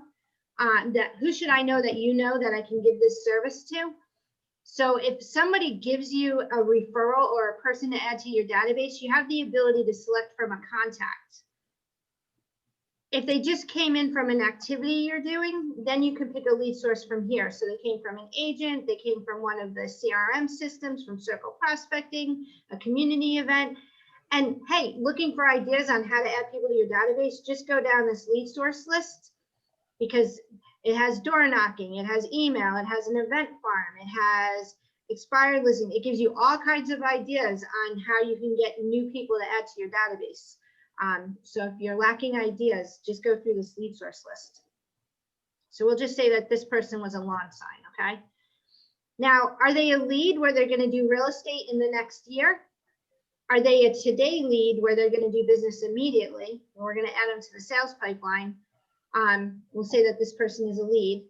And then how do we know them? What is that tag that we're gonna use? And we're gonna say that this person, not only did they come from a drive-by, but they also like to ski, because I asked that question, right? And then I'm also going to add that they are buying in 1 year out, we'll say, right? So they're 1 year out. So this is how I'm gonna tag them. And So you can- this is the segmenting of your database. Yeah, and you can use colors if you want. Then you add more information. So what's their preferred way of being contacted? Is there any additional emails or phone numbers? What is their address? Here's where you put their social media profile. So you could take, you look up Tiffany Hampton, right? And at the top, you'll see the URL address. That is my personal Facebook URL address. So you pop that right in here. Are they a Twitter user? Are they an Instagram user? Are they a LinkedIn user? Like, what social media do you use? There's way too many to choose from. And then what do you know about them? If their name is William, but their nickname is Bill and they're in your contact as Bill, you put their legal name here. I use this description piece here just as a, who are they? It's Tim, he's married to Tammy, and they have 3 kids and a dog named Alex and a cat and 2 birds. All that information I put here in the description. Kristen, I see your hand raised. Yeah, I was just wondering, in using these tags, you know, that you know, how you know people, as an example, you said you like to kayak. Yep. And then when you want to reach out to people, like you found a great kayaking place. Yep. Can you bring up those contacts that you've labeled or tagged, excuse me, such as kayakers? Can you like search them and say kayakers and then get all of your contacts that you've given that label to? Yeah, and I'm going to show you how to do that. Yes, absolutely. Okay. All right. Thank you. So then you have the birthday. When's their birthday? If they bought a house, even if they newer agents, if they bought a house and they didn't buy it from you, but they bought it a year ago, put their home anniversary in here anyway, because it gives you an opportunity to communicate with them. Then you have the relationships. So let's just say this person is married to Mike. I would actually add that contact here. What's their company name? What's their job title? And then you can create custom fields. And I always use the example, a lot of people do pies, right? So what's their favorite pie? You can add a custom field for that. At the beginning of COVID, we added custom fields around what's their family status? Are they a single parent? Are they married with children? Are they a single person? Are they married with no children? I use their family status because during COVID, I wanted to send out things to my database that were relevant to their how they live in their house. So a single couple, a single person with no children would get a different piece of marketing than somebody who was married with children and probably needed help with homeschooling. So that was the opportunity in the custom fields. And then you create. And I know there's a couple of hands raised. I'm going to answer Kristen's question and go back to the questions. And then now I have my person in the database. I can add a filter and I can pull a filter and say ski. And anyone that had this as a tag will now come up. Okay. All right. So I'm going to stop sharing because I saw a bunch of hands. Rhonda. 2 quick questions. They're related. When do you determine that something's in the pipeline? And you said something was smart when you did your tag, which everyone's going to come up with different tags, but you gave one that was 1 year out. Can you share a few of your logic tags that you end up using all the time because you figured out that it was just helpful to do? Are they a homeowner or a renter? Okay. Are they thinking about investing in the future? Okay. Are their children graduating? Like, do they have high schoolers? Okay. Because if their children are graduating in the next 2 to 3 years, there's an opportunity for downsizing. Okay. So that's the kind of Facebook that they're getting married. Those. I'm going to throw this out there real quick. So for those young people in the room, right? I always share this with my new agents that are maybe in their late 20s or thinking, who do I know, you know, da da da. Think about your friends' parents. Okay, because if you are in your 20s, so are your friends, and that is an opportune time to reach out to their parents, because what do people do once their kids leave the home, right? Yep. So just wanted to throw that out there. Now, And the thing Go with ahead, the pipeline, when are you deciding something is no longer a lead and it's a pipeline? if they're gonna buy or sell a house in 365 days. Okay, got it. And there will be another class, I'm assuming, about the opportunities. So in opportunities, I have a watch, a hot, and a nurture. I actually have 4 sections. I have people that are buying 30 or less. So the minute they raise their hand and they say that they're going to buy or sell real estate in 1 year, I move them to an opportunity. Thank you. That's great. how your pipeline runs through Command. Okay, thanks. All right, before we go to scripts, I have time for 2 or 3 questions. Is there anybody that has a question?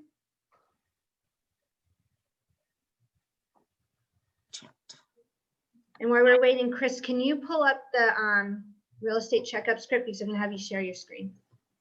I've got a quick question.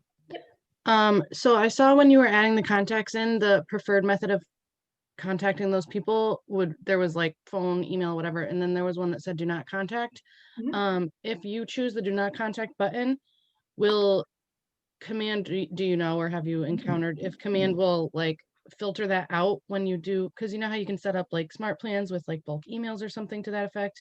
Do you know if Command would filter that out so you're not aggressively contacting someone that doesn't want to be or should you just get them out of your database? I don't know. Let me get back to you on that. Yeah. Perfect world, the answer is yes. Okay. But let me look into it and I'll put the answer to that question in the Facebook group. Okay, no I problem. want to make sure I'm right in the answer I give you. Yeah, I'm not sure either. Yeah, it's Does super anyone know specific this? and Anybody random. in the room know this, if this works? If you hit do not call, does it not send out emails? Does anybody have that answer? If not, I will definitely get the answer. Thank you. Because I was wondering, like there's gonna be people that I put in, like maybe even vendors that I'm not necessarily, I mean, I guess everyone could be a contact, but like if they said they don't want to talk to me, then I don't want to bother them, so. And Jen made a great point. If you move them, then you may forget that they don't want to be contacted. Right? That's true. Yeah, thank you. Good thinking. You know what? One thing you could do is this is what you could do until I get you the tag. answer. You could put their email and their phone number in the notes, but leave the 2 fields empty so that they don't go on any campaigns. Oh, that's a good idea. I'm gonna jot that down. Thank you. That is a good idea. All right. Stephanie, I have a question. It's Carla. Go ahead. When you add your contact, do you put the last name first or it doesn't matter? Whatever you like. Yes. I put their first name first and then their last name second. Command does let you sort by first name or last name. Okay. So whatever your preference is. Here's why I would do first name, last name, because if you use the system to send out mailing labels, it's going to be backwards. Oh, okay. Thank you. Chris, can you pull up the other one? The one that says real estate doctor? Hey, Tiffany? Yes. One quick question about Command before we do the script. So when you were doing the tags versus the filtering, because you had mentioned earlier about putting people in groups. So is the filter part of it the group or the tag part of it the group? The tag is what allows you to do the filter. So tagging will group them. Filtering is how you find everybody in that tag. Gotcha. Okay, thank you very much. All right, and can you also put this into the chat? Sorry. Will do. Yep. This is why we need more than one human on this. All right, so this is our real estate checkup, right? So I've heard a lot of you say you've made the care call. We'll also add the care call script to the Facebook group today, because I don't think I sent that to Chris. So here's the real estate checkup. So you've made the care call, you've made sure that they're okay. COVID hasn't like destroyed their world. And you built the next getting ready for the next call. So now you're going to, if you want to scroll down a little bit, you're going to call them, you're going to do the forward, Hey, this is Tiffany. How's the family doing? How's everything's going? Happy New Year. Chris, you want to scroll down for me? Oh, sorry. And then, you know, how's work going? With everything that happened this year, has your, you know, what's your plans for the future? Are you thinking about buying in a rural area? If you live in the city, like, is there any changes that you're looking to make in the next 5 years? And just build that relationship, have those calls, that conversation. And then this says, I noticed we haven't had a real estate checkup, but since it's the first couple of weeks of January that we're going to be making these calls, with the new year upon us, I'm doing a service for all the people that I know, care about, and love, depending on the relationship. And I'm putting together real estate checkups. Interest rates are at the all-time low. Home values have increased drastically. I want to make sure that your interest rate is at the lowest it could potentially be, and we can save you as much money. And I want to make sure your insurance policy is up to date and reflects the current cost of if you had to repair or replace, and that the value of your house is accurate to today's market. Because I mean, in Maine, we've seen 14 to 16% increases on value, state overall. Some towns saw more. So if that insurance policy says that your house is worth 250, but it's really worth 320 because the market changed so drastically, you want to make sure you're updating that data. And this real estate checkup is having you be the expert and making sure that you're making that call, right? And then you're gonna end the call by saying, you know, would tomorrow at 3 o'clock work or 5 o'clock on Saturday work, whatever the dates are. And you say, I'm gonna shoot you an email. I'm gonna have a conversation. I'm gonna send you, if you can send me back a copy of the declaration page of your insurance policy and one of your mortgage statements, so I could just take a look and see what you're paying for an interest rate. And then you're gonna have the checkup. Now, We were talking yesterday, you'd be surprised how many people don't know what their interest rate is and how they could be saving money right now. Right. Yeah. And what kind of hero would you be if you saved somebody $300 to $400 a month on their mortgage, or you knocked their mortgage down to 15 years with the same payment amount? Like, what kind of hero are you? That's what this conversation is all about. So then value. Say what? Value. Yeah, absolutely. So you're going to prep for the conversation, right? Because now you're going to meet them via Zoom, or you're going to meet them in person, depending on your comfort level. And remember, every state's guidelines in the state of Maine, gloves and mask if you go into someone's house. I don't know what everybody else is. Yep. But essentially, you're going to have a market analysis for the neighborhood, right? You're going to put together, if they did send you the mortgage you're going to look at those numbers and make sure that that information is accurate. You can call town hall right now. Town halls are amazing right now because they don't want you in the building, and they're sending copies of the code enforcement file. So you can see if there were any permits taken out on any items that were repaired or replaced or upgraded, right? Because tons of people did renovations to their house in 2020 because there's nothing else to do. So you're going to gather all of this data, and then you're going to meet with them. And you can go down to conducting. So these are all the steps. If you're doing a conference, make sure you send the conference link. Make sure you're in good lighting, right? You don't want to be a shadow in the background. Have all your research in front of you.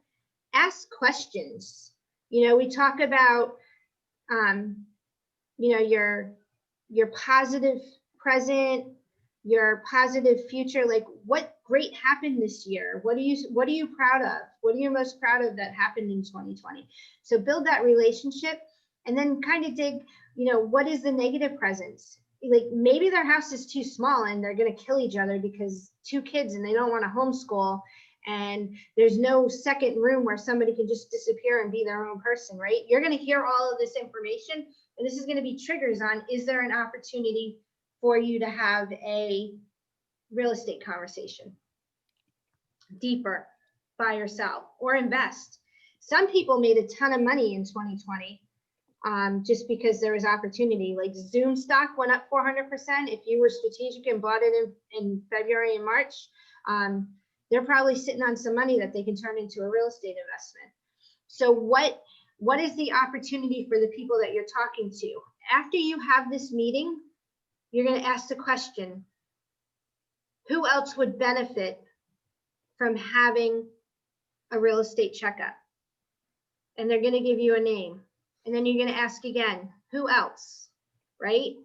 So this is a 3-page document. It starts with, if you've done your care call, it starts with scheduling the real estate checkup, conducting the real estate checkup, the questions that you should ask, and then making sure that you find out who else would benefit for it. I have a question. Yes. Do you ever have problems where if you're contacting friends of yours that they are hesitant to give you like a copy of their mortgage? They don't want to give you that financial information? All the time. What's the workaround for that? I don't know. So I'm totally fine. I get it. I wouldn't want to share my information either, especially with all the security and the issues that are going on now. Just have it in front of you because there's a couple of questions that I'm going to ask that are going to give me that information that I need. Okay. And the questions are simply, what is your current interest rate? How many years do you have left on your mortgage? Okay, that's really all you need to know. And if they tell you your interest rate is 4.5%, you're going to be their hero and some if they have the ability to refi, right? So Tiffany, a question came in from Facebook. Wouldn't that only work if they were approved to refinance to get a lower rate? Absolutely. Yeah. But you're the one having the conversation with them and potentially saving them money. Yeah, and what I'm doing, I'm being the source of the source. So I'm having this conversation, I'm getting the details. I'm not a mortgage person, nor am I an insurance person, right? So when they're telling me that my interest rate is 4.75, I'm going to say my favorite lender is X. Would it be okay if I gave you their name and number and had, and vice versa, and have you guys reach out to see if you can save some significant money? Right? Same thing with the insurance. I have my preferred insurance vendor. Okay. And that's pretty much it as far as the script. So what are your thoughts? Why do you think this will not work? What are the objections? The only thing that worries me is that I don't have a whole lot of knowledge about the money side and the lender side. So like I'm learning right now, like, that 4 and change would have been a bad rate, but I wouldn't have known that off the bat to have the value to give them. So I'm looking forward to having that under my belt before I can, not to say I'm not going to call and do these things, just saying like, I've got to look into it and get more information under my belt. So here's my solution to you. What I want you to do is I want you to learn this process, right? And I'm sure at this point in time, you have lenders that are knocking on your door and want to provide value to you, right? I have a really nice guy, yeah. Yeah. So you're going to call them and say, hey, what is the average interest rate today? I'm making a few calls and I want to share that with them. If I have anybody that's thinking about refinancing, would it be okay if I sent them your way? Right. Now, not only are you adding value to the people that you're calling in your database, but now you just added value to the person who, yeah, my lender, my new vendor relationship. Yeah, absolutely. Yeah. And ask him questions, as a new agent, what are the 3 things I really need to know? Yeah, we had a good talk yesterday, actually, similar to that. And I was like, so we're going to do this again and repeat all this again, right? And he's like, yes. So we're, it's in the books. Yep. Thank you so much. What else? What other reasons is this not going to work? Or what objections are you going to get?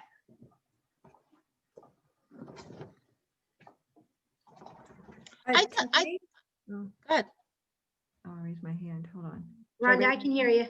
Okay, so just a quick question, because I just want to understand, is if someone's been in their house for 7 years, don't you pay your interest up front? So it wouldn't necessarily be beneficial to refinance unless they just simply wanted to have lower payments. if it's what their interest rate is. So let's just say their interest rate right now is 4.75. And we can get them an interest rate of 2.75. That's 2 points difference. They will save significant money, even with that 7 years. Okay. I know a lot of people have already refinanced knowing that the rates are low. Would this still be beneficial just because of the insurance aspect, or how would you approach that? Some people refinanced a year ago and just refinanced again in the last 3 months. Like interest rates went down that drastically. Okay.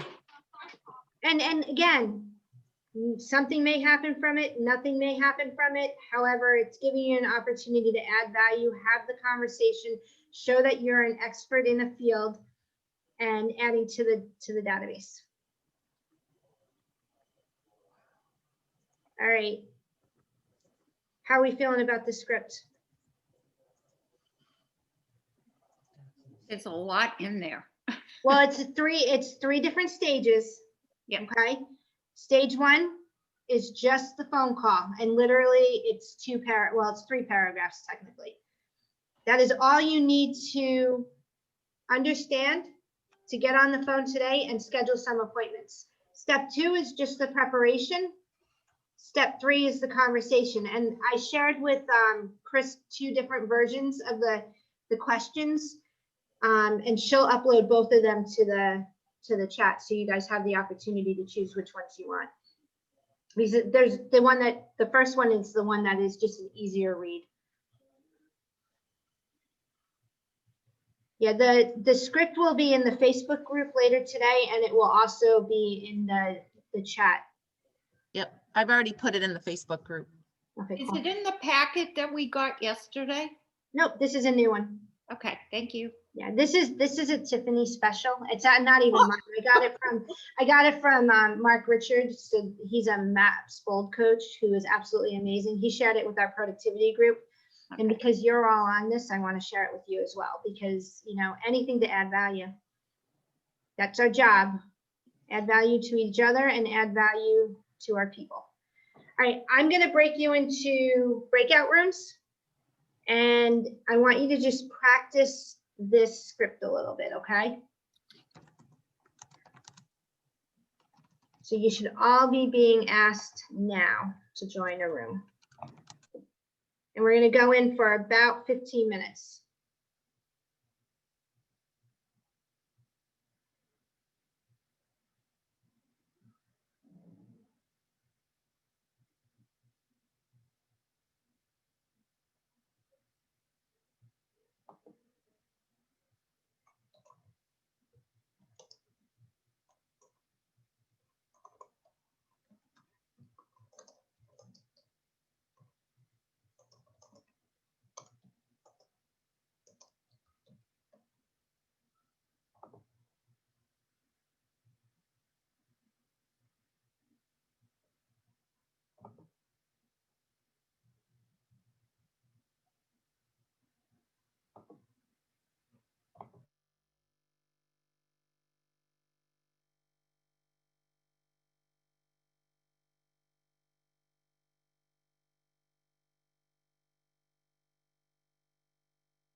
Victoria, do you want to hop back in the room or are you good? Neither of us could find the information. So, and then I got bumped out, so I'm just getting back in, so. I'm going to pop you back into a room and then I'm going to provide the script. Thank you.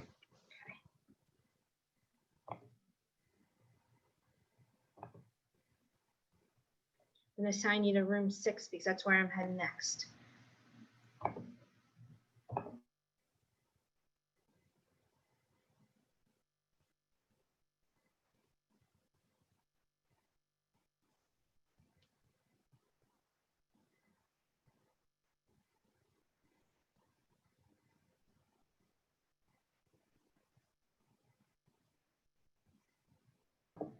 You moved me in there, but not you.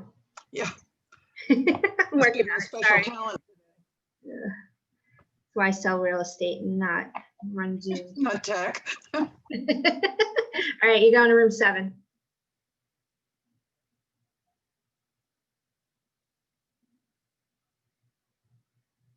Anybody else would like to join the room? Okay.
It's weird. There's people that are here that I can't assign.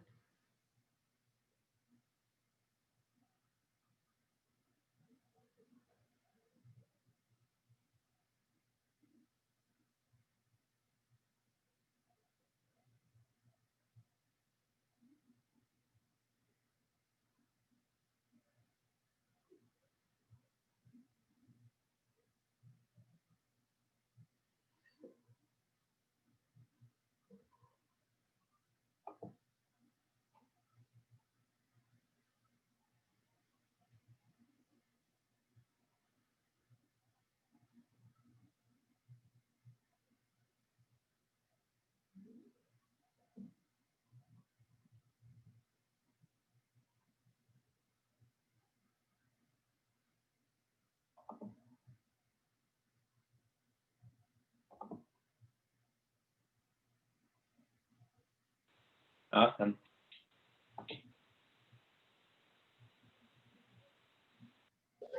Hello.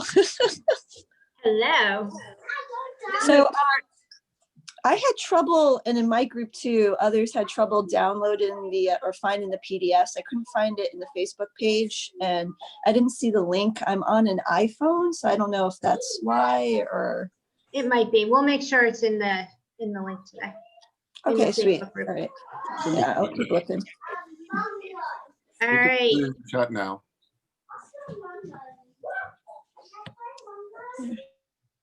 I tried to post it again in the chat because I know some of my people in my group were having trouble finding it. I think if you're on a phone, you might struggle to find. Yeah. Yes, chat. I'm on a laptop and I can't see it either. All right, so what happens is that when you go into a breakout room, the chat window has completely different information in it from the main room. So that's why. So Thanks, before PF. you go into a breakout room, make sure you download whatever you need. Yeah, That's and Chris, can you just upload all them to the chat? And then anyone that's on an iPhone, if you can't download it on the iPhone, it will be in the Facebook group. So is it, I have this from taking Ignite before, and is it in one, is it in this? Nope. Oh, it's new stuff. Yeah. I want that. I think you could get it at the office. Okay, good. I'll add it to the files in the got Facebook it. group as well. I just got it. All right, I'd love to get some feedback. What went well? What were your thoughts? I don't know, maybe I talked too much. Somebody else go. Well, I can tell you for our group, Yep, lost you. Janice, somehow you got muted. no problem. For our group, they didn't have the script, so I emailed my script out to them. We weren't sure whether we were supposed to role play or actually just read it. So the two of us that actually had the scripts, we took turns just reading, but we Okay. didn't role play.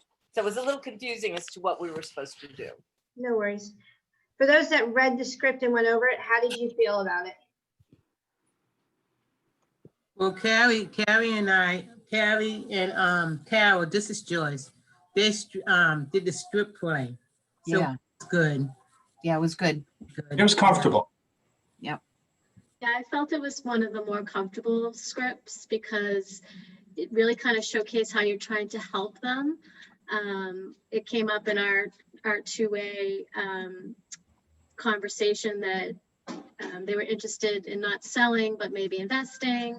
So it was a good way to kind of bring up the maybe refinancing to be able to give yourself a little bit of cash to be able to buy an investment. So I thought it was very comfortable and helpful. It was a good one. Awesome. And I will tell, so here's another another piece that you can use for that script. Essentially, folks that are selling their homes today are cashing in about 10 years worth of equity, right? So if they're thinking of selling in the next 5 years, now may be the time to sell, right? Or two, if they can do a cash out refinance, which talk to your lender about what a cash out refinance is, they can potentially take that equity that's in their house now and buy an investment property.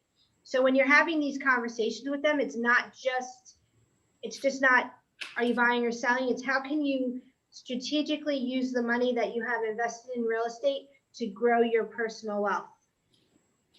Because there's not a lot of times in life that we are afforded the opportunity we are afforded today with the way the income is going. Before we get into lead generation, Chris, is there anything you wanted to add? No, I think I'm good. We do have a hand up. Alistair, did you have a question? Yes. There's a question there. It says, at this point, ask about personal finances and be sensitive there. Can you maybe give some pointers on that portion of the questioning? Sure. So when you're asking, let's just say, and we don't encourage this, however, some people take the opportunity to do it. Let's say they have college debt. There may be an opportunity if the interest rate on their college debt is 5% or whatever it is, with interest rates being 2.75, there may be an opportunity to bring that college debt into the mortgage. And they would save money, which would allow them to save more cash money to do something else with investing. So like, what is their current situation? Do they have high interest credit debt, right? We don't tell people to refinance your house to pay off your credit card debt, to reuse your credit card debt. That's like not the mission on it. However, if there's an opportunity that you're gonna pay off that debt, close those accounts, and save yourself money, these are the opportunities for them to do that. Because it could be the difference between them being able to pay the bills or not pay the bills. And they just don't know what they don't know. And I think by asking great questions, you know, when you're building that rapport, we talk about those Ford questions. The last one is their dreams. Maybe talk to them about their financial dreams. You know, what do they envision for the future? Would they like to buy investment property? Would they like to, you know, pay off debt? You know, those are some of those. That's how we can gather some of that information too, by just asking great questions. Michelle asked, how would you answer what real estate health is if your client asks, what do you mean by that checkup? Would anybody know what that answer would be? Before I share what I think mine is. What is real estate health?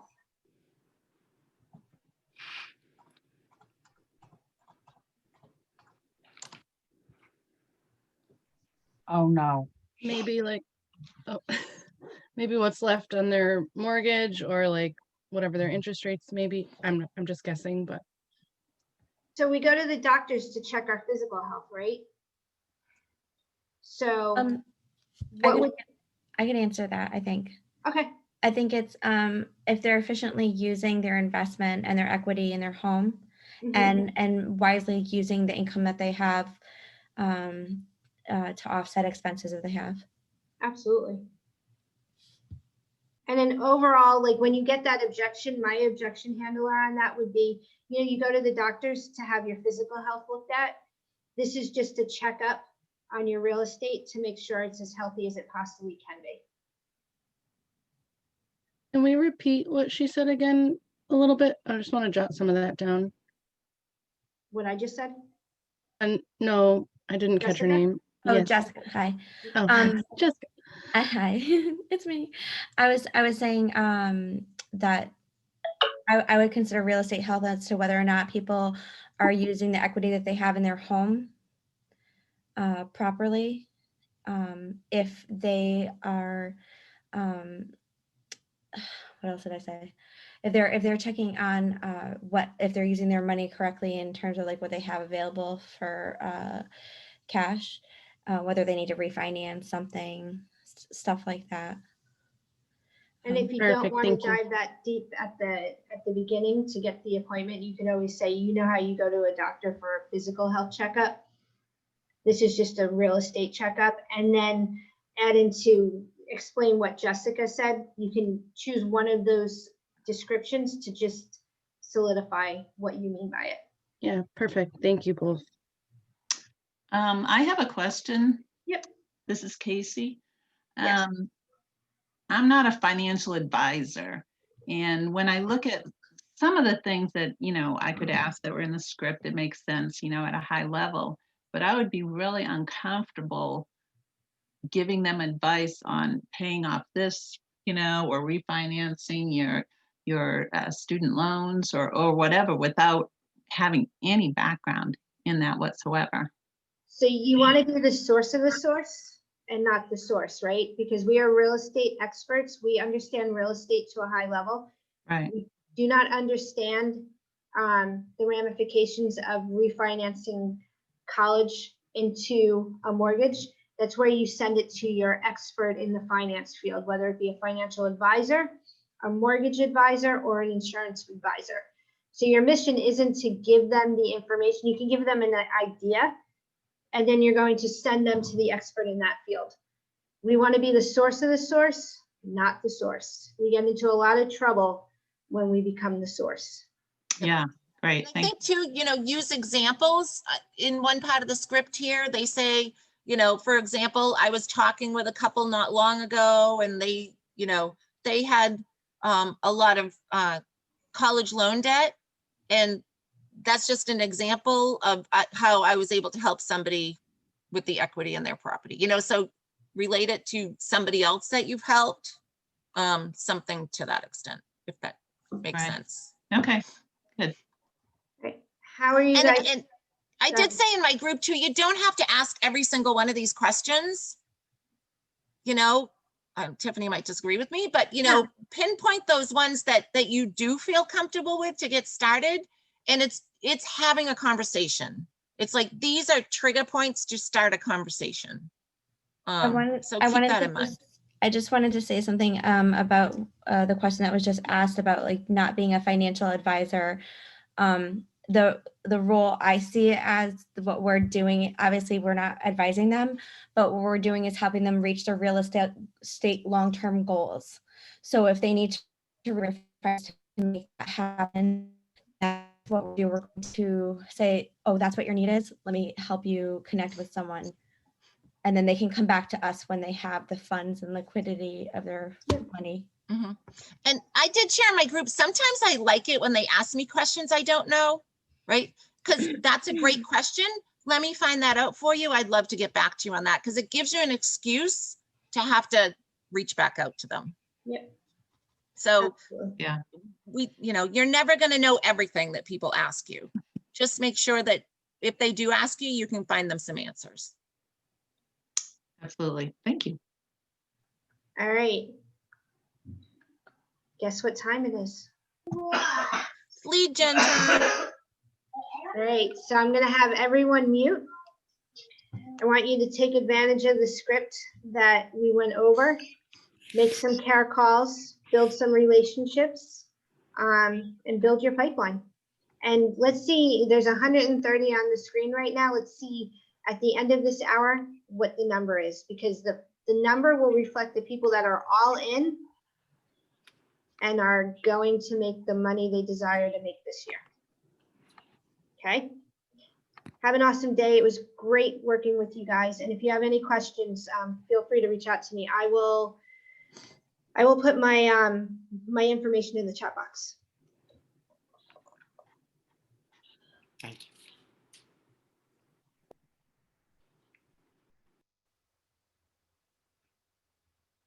I don't have anything at all. I can't see chat boxes, nothing. It's ridiculous. So whoever's looking for the chat box, if you're on your computer watching Zoom, down at the bottom of your screen, if you pull your cursor down to the bottom of the screen, you should see like a little conversation bubble that says chat. And I did just post the script right in there. And Chris, are we supposed to get off the meeting now and make the calls or just keep the meeting on our screen? You can keep the meeting on your screen. We're gonna mute. Okay, great. Good, thank And you. did Tiffany say what time we're all getting back together? 11:30.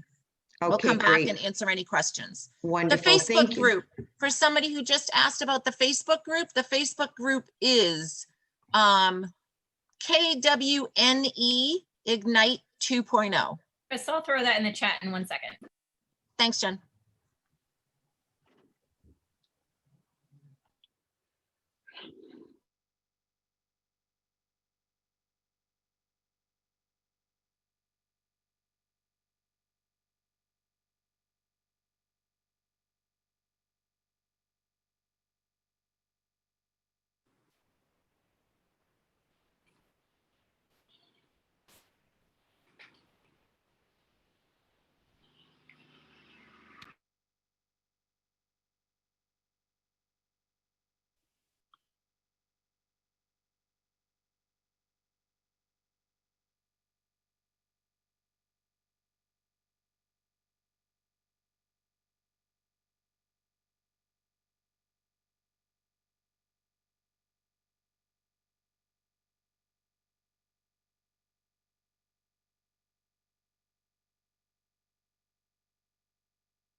Congratulations, Frank. Great job on your buyer consultation booked.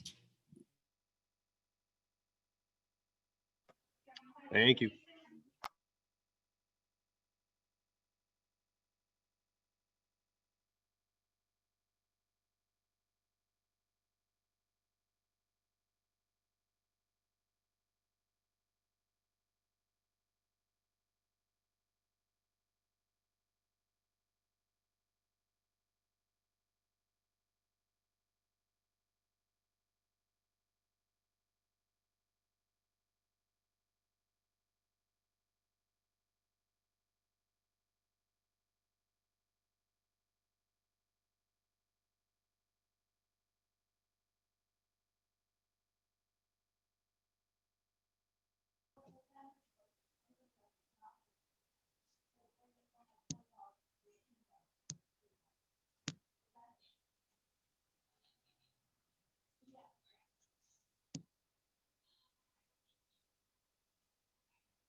need to.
Hi, Donna. Can you hear me?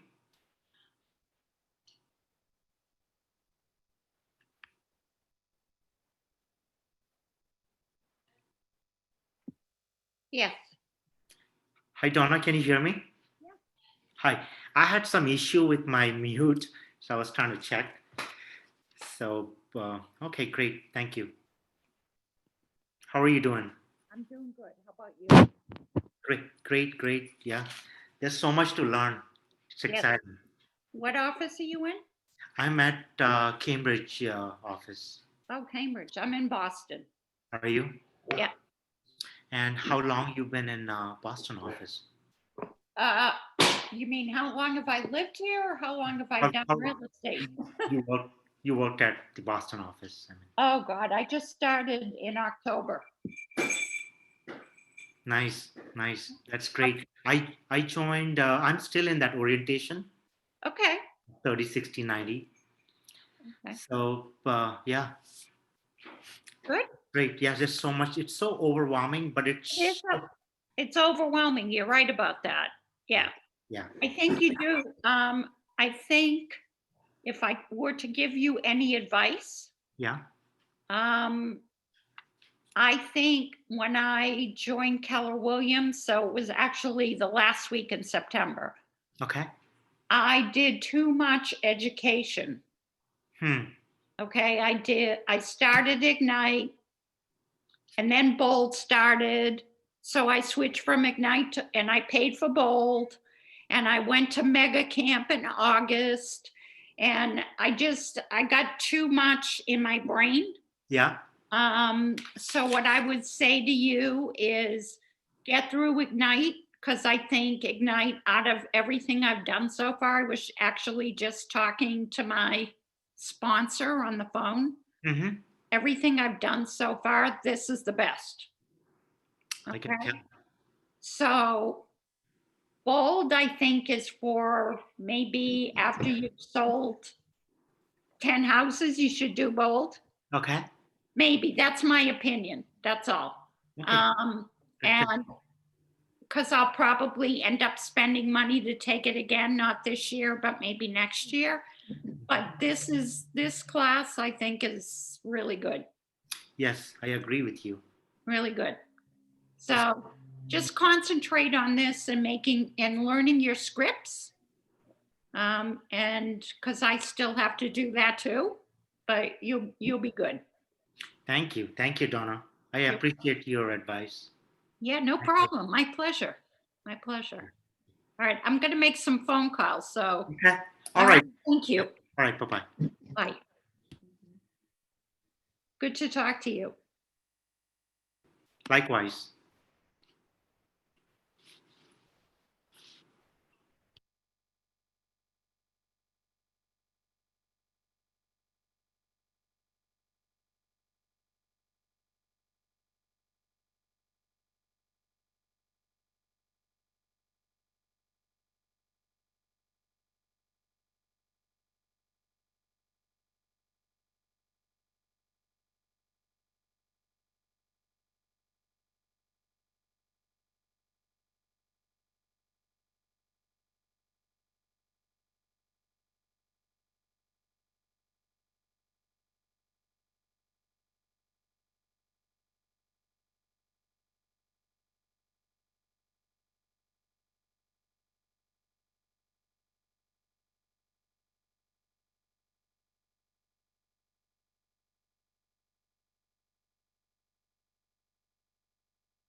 All right, so for those that are coming back on, I think I am.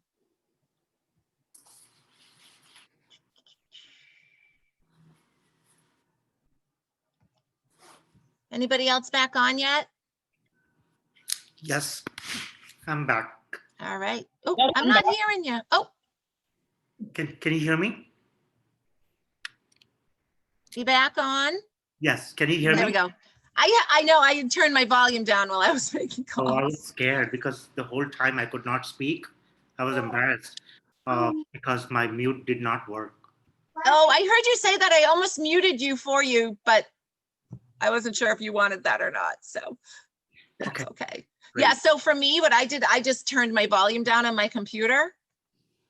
So then, but yeah. Okay, great. Perfect. So Thank did you get an opportunity to make any calls? Yes. So I spoke, so I have been doing real estate for past 3-4 years, Mm-hmm. Primarily rentals in Cambridge. So I have built great relationships with landlords. Nice. Those who love me, those who reach out to me, we have even invite me for funerals. I mean, kind of a great relationship. Unfortunately, uh, there's a different subject about non-compete, the company I work for. So Mm-hmm. I am not officially supposed to reaching out to these people. That's what I've heard. But so I'm respecting that. But otherwise, I'm also contacting some other landlords in my database, which I developed by my own. Excellent. Excellent. Yeah. So sometimes it's where else can I find, Right. People to So, talk to. And like- that is probably one of the biggest challenges starting out is who do I start talking to? Exactly. Right. And I think everyone feels that.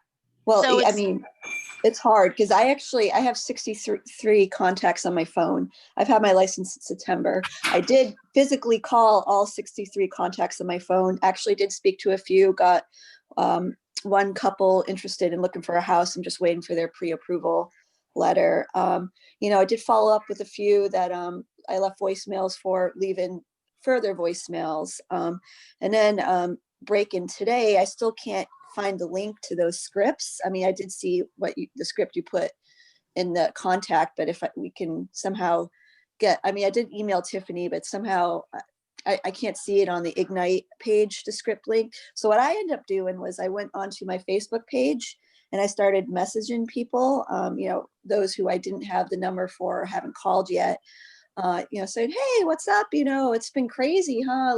Reach out.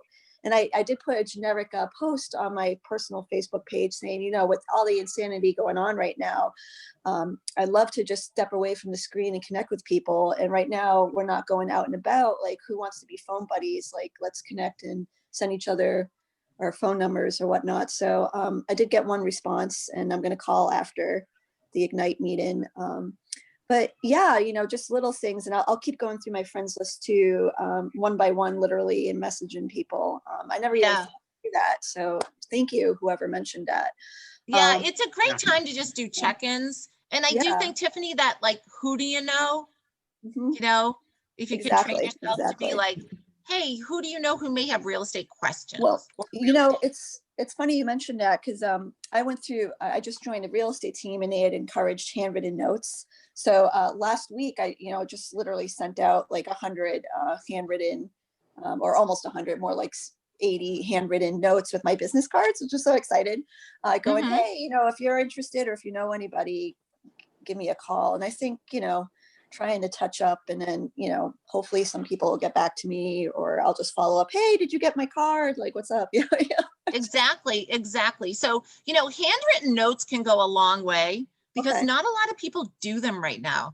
I'll tell you, 2 summers ago when I was just doing production full time, 2 listings, like I am one of those, I kind of pre-write my handwritten note before I go to a listing appointment.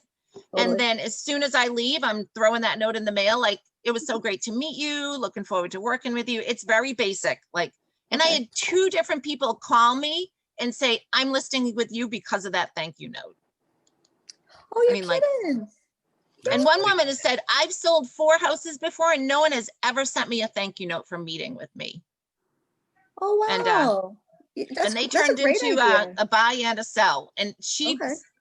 basically said, I'm listing with you. I'm not even talking to anyone else because you sent me that thank you note.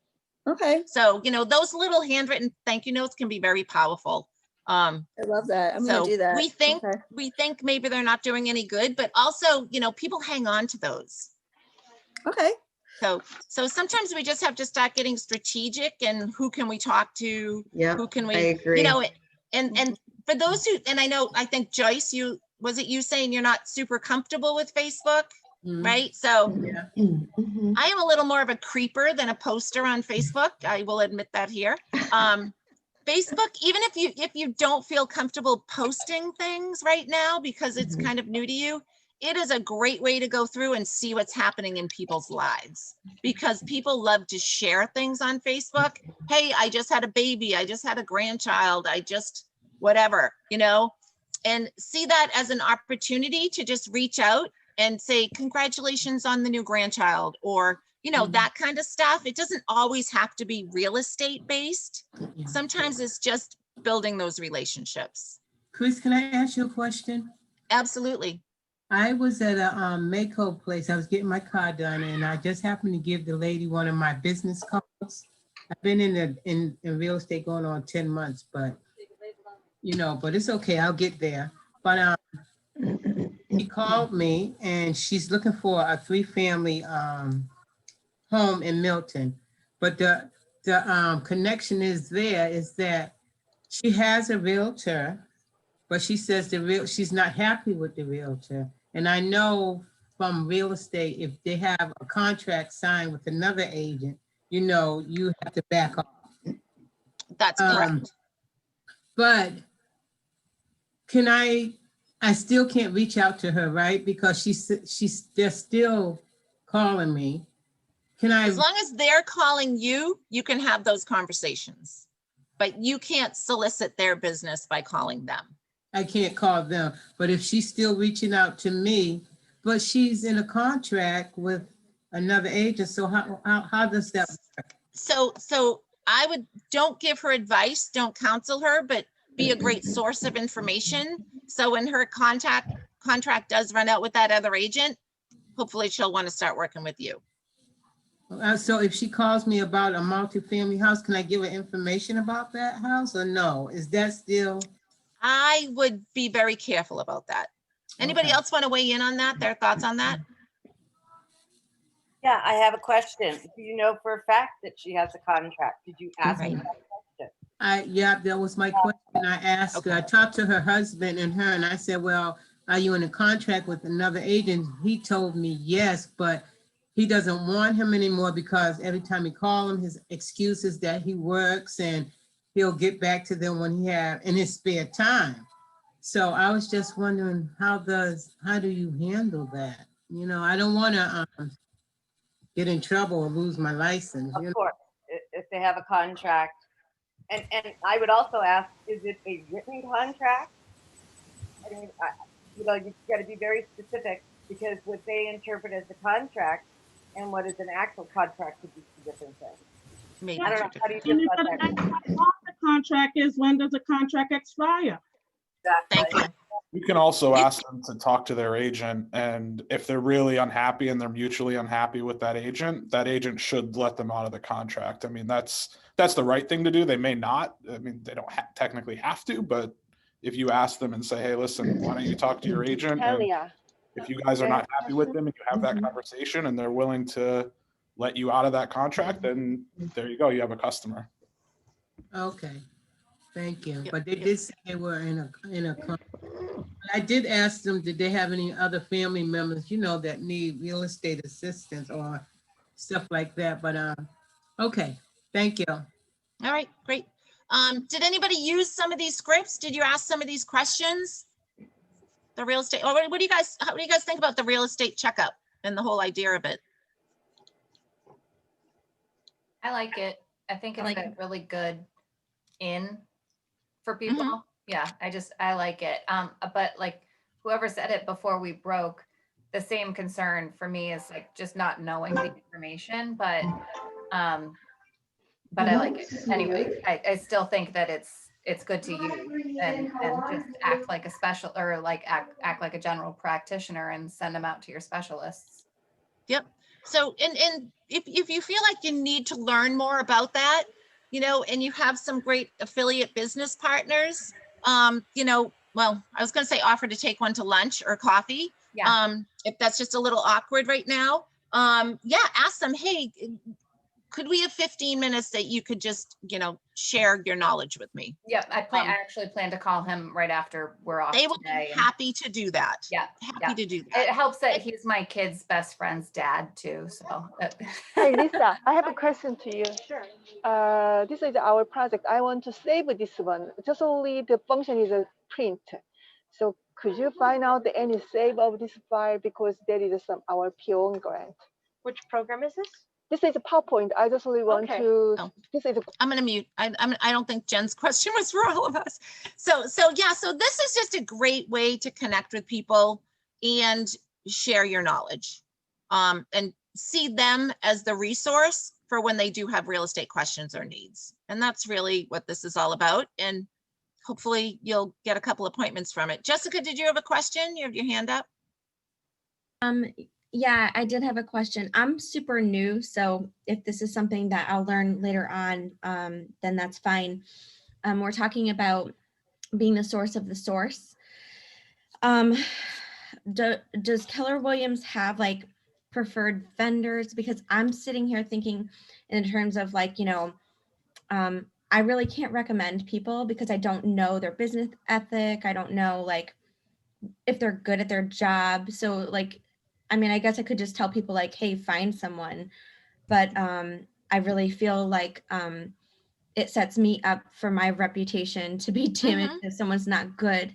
So I don't know if the company has resources for that or how that's handled. They would. So I would reach out to leadership at your company and ask if they have some preferred vendors or allied partners that they recommend. I would also maybe reach out to other professionals in your company. For instance, the ALC. Reach out to somebody on the ALC, an ALC member who may be willing to help, and just ask them, hey, I'm brand new to the business. You know, who are your preferred mortgage brokers? Who are your, you know, who would, you know, could you guide me in the direction of who do you like to work with or something like that? So reach out to those others, the expertise in your office. And I think that's a great resource for that. Jessica, So you could reach out to your agent, sir. You're Keller Williams? You're in Keller Williams, right? You're muted. My computer was going like bananas. It That's kept okay. switching my picture. It's still doing it. I couldn't unmute it because of that. Yeah, I'm gonna be teaming up with Jess Boswell under the 815 Greater Hartford as an executive administrator. So reach out perhaps to the agent services person in your market center. And they may be, or one of the, or an ATL, someone like that. They could probably let you know if they have preferred partners that you guys work with. Okay. And then they're vetted by the company because they're not going to recommend somebody as a preferred partner that they know isn't going to do a good job for you. Right. Well, that's, I just, you know, I want to protect our clients and our own reputations. Exactly. Okay. Exactly. Do you suggest once, sorry, do you suggest once you have those names that you kind of, or a couple names, do you reach out to them and kind of just put yourself out there and say, hey, you know, can we meet brand new? Just kind of, is that what you kind of, is that the next step, I guess, is what I'm asking. Absolutely. I think that's a great idea. Introduce yourself, say I'm new to the business and I'm looking to add people to my preferred partners network.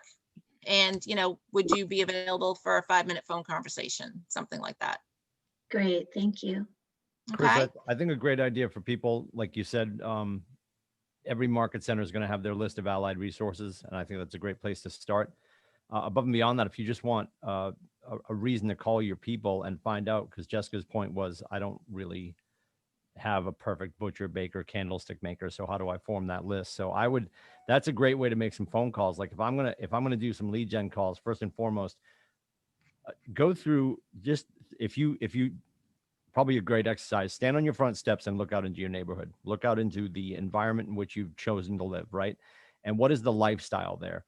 What is the best florist, the best place to get steak tips? Where do you get your hair did? All that kind of stuff, right? Then stand at the end of your driveway, stare at your house, and think about all the people that come into play when you're looking at your house and the maintenance of that house, the AV person, the general contractor, the painter, the landscaper, all that kind of stuff. Now, if you don't have a list of names available, as you're making your phone calls, you could say, today's the day I'm going to be asking about mechanics. So as you're talking to your friends, just say, hey, you know what? I have a lot of people relocating, clients that are going to be relocating over the coming months. And when they get here, who's the mechanic that you love? Because then I can call that mechanic, to your point, Jessica. I can call that mechanic and say, hey, my name's Jessica Darling. I'm with Keller Williams. And I spoke with over 40 of my clients. And undeniably, they said that you locally are the mechanic of choice. Would it be a problem for you, Steve, if I sent people that were relocating to our area to you as clients? What's he going to say? He's not going to say no. Right. And now you've edified his business. You've obviously made it obvious that you're the connective tissue of the neighborhood. And then above and beyond that, as we go down that road, you can start to make further connections. Now you can go back to the florist and say, hey, listen, you know what? You've been such a great resource for my clients that have moved to town. You know, I'd love to, if I could, when I'm having an open house at one of my luxury properties, would you be willing once a quarter to do a beautiful centerpiece for the table when I have my broker open? And then conversely, could I bring in that luxury property and put it in an ornate frame in your shop? So your clients are seeing my product and my clients are seeing your product. Would that be okay? No one's going to say no. If they do, move along and find a better florist, right? You could Make it do a an win-win. entire Yeah.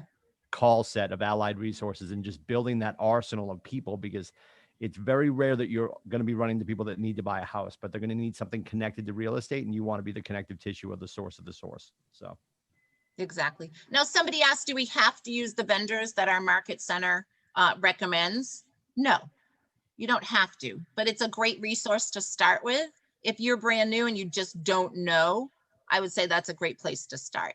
But yeah, you may develop relationships with, for instance, other mortgage brokers that maybe aren't preferred business partners with your company, but they do a really fantastic job for you. Then yeah, absolutely use those ones that you know, you trust. But if you don't know, then I think using, you know, have a conversation with the ones that the market center is partnered with.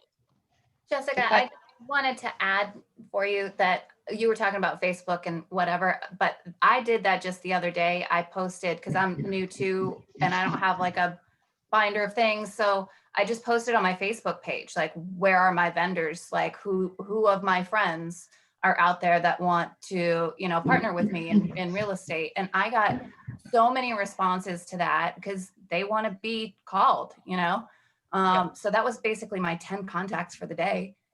You know, like I got all those vendors in, I talked to them, and it was great Facebook conversations. So now I have all those people adding into command. And then, you know, once they're there, I can expand into their sphere too. Anyway, it's just something that I did and worked really well to get names of people right off the bat. So can I ask a question to, was it Mary? I'm sorry. It's just Mary. Mary. So you put that, how are you, Mary? Good, thank you. You put that on your business page though, correct? No, I put that on my personal page. Yeah. Oh. Yeah, because don't be afraid. They're my ahead, friends, Mary. you know, and I already trust them. They're there, you know, and I can, well, or if I don't, I can be like, not using you, you know.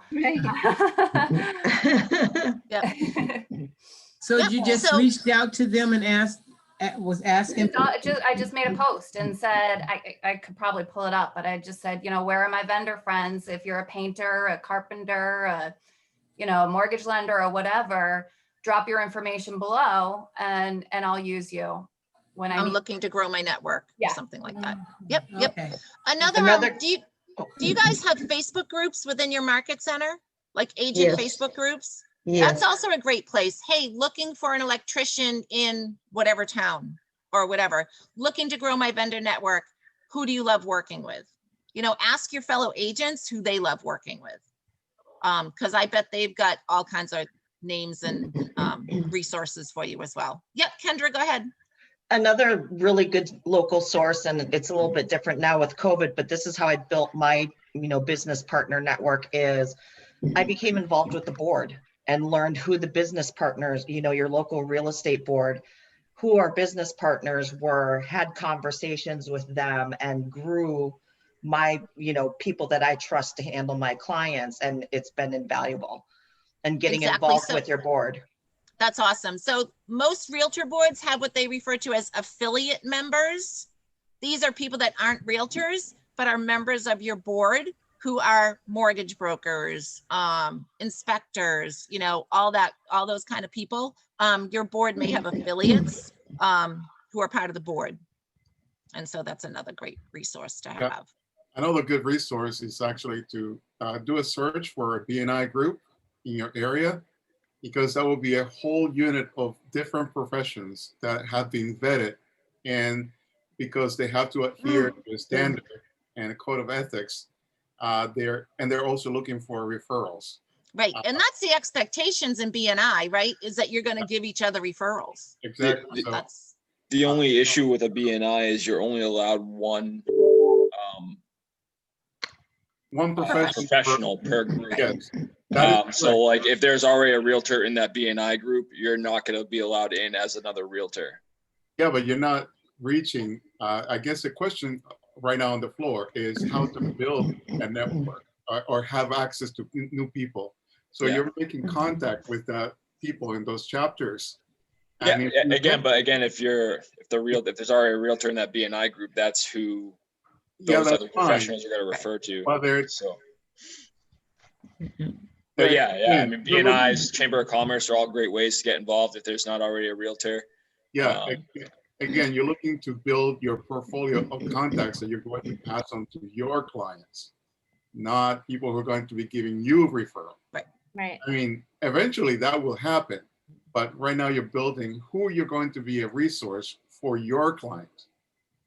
Yeah. There's a networking group that's been around for a long time. I never had a need to be in it, but they email me all the time. It's called Network After Work. Has anybody heard of this? Yeah, that's another good resource to, again, build relationships so you can have access to their services to pass on to your clients. Mm-hmm. Yep. What is a BNI? I don't even know what that is. That sounds fun. Do they do events? I'm sorry, what? Do they do events? Network after work? Like yeah, they email all the time. I don't know a ton about it, but I guess I could send the contact information that I have for it. I have never gone, but basically it's like, I mean, with COVID, I don't know what they're doing, but like they have like events after work, like mixers and things like that. And,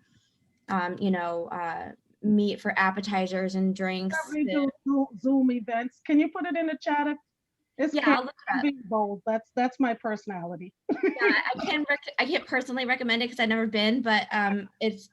Yeah, put it in the chat, please, so we all could just cover. Thank you. So Jessica, I'm out of Massachusetts. Is that from Massachusetts as well? It's in Hartford, but they might have other things. If anybody's interested to reach out to this person. They're all over the country. Okay. Yeah, I bet you can find one. Yeah. So the thing to keep in mind with lead gen, right?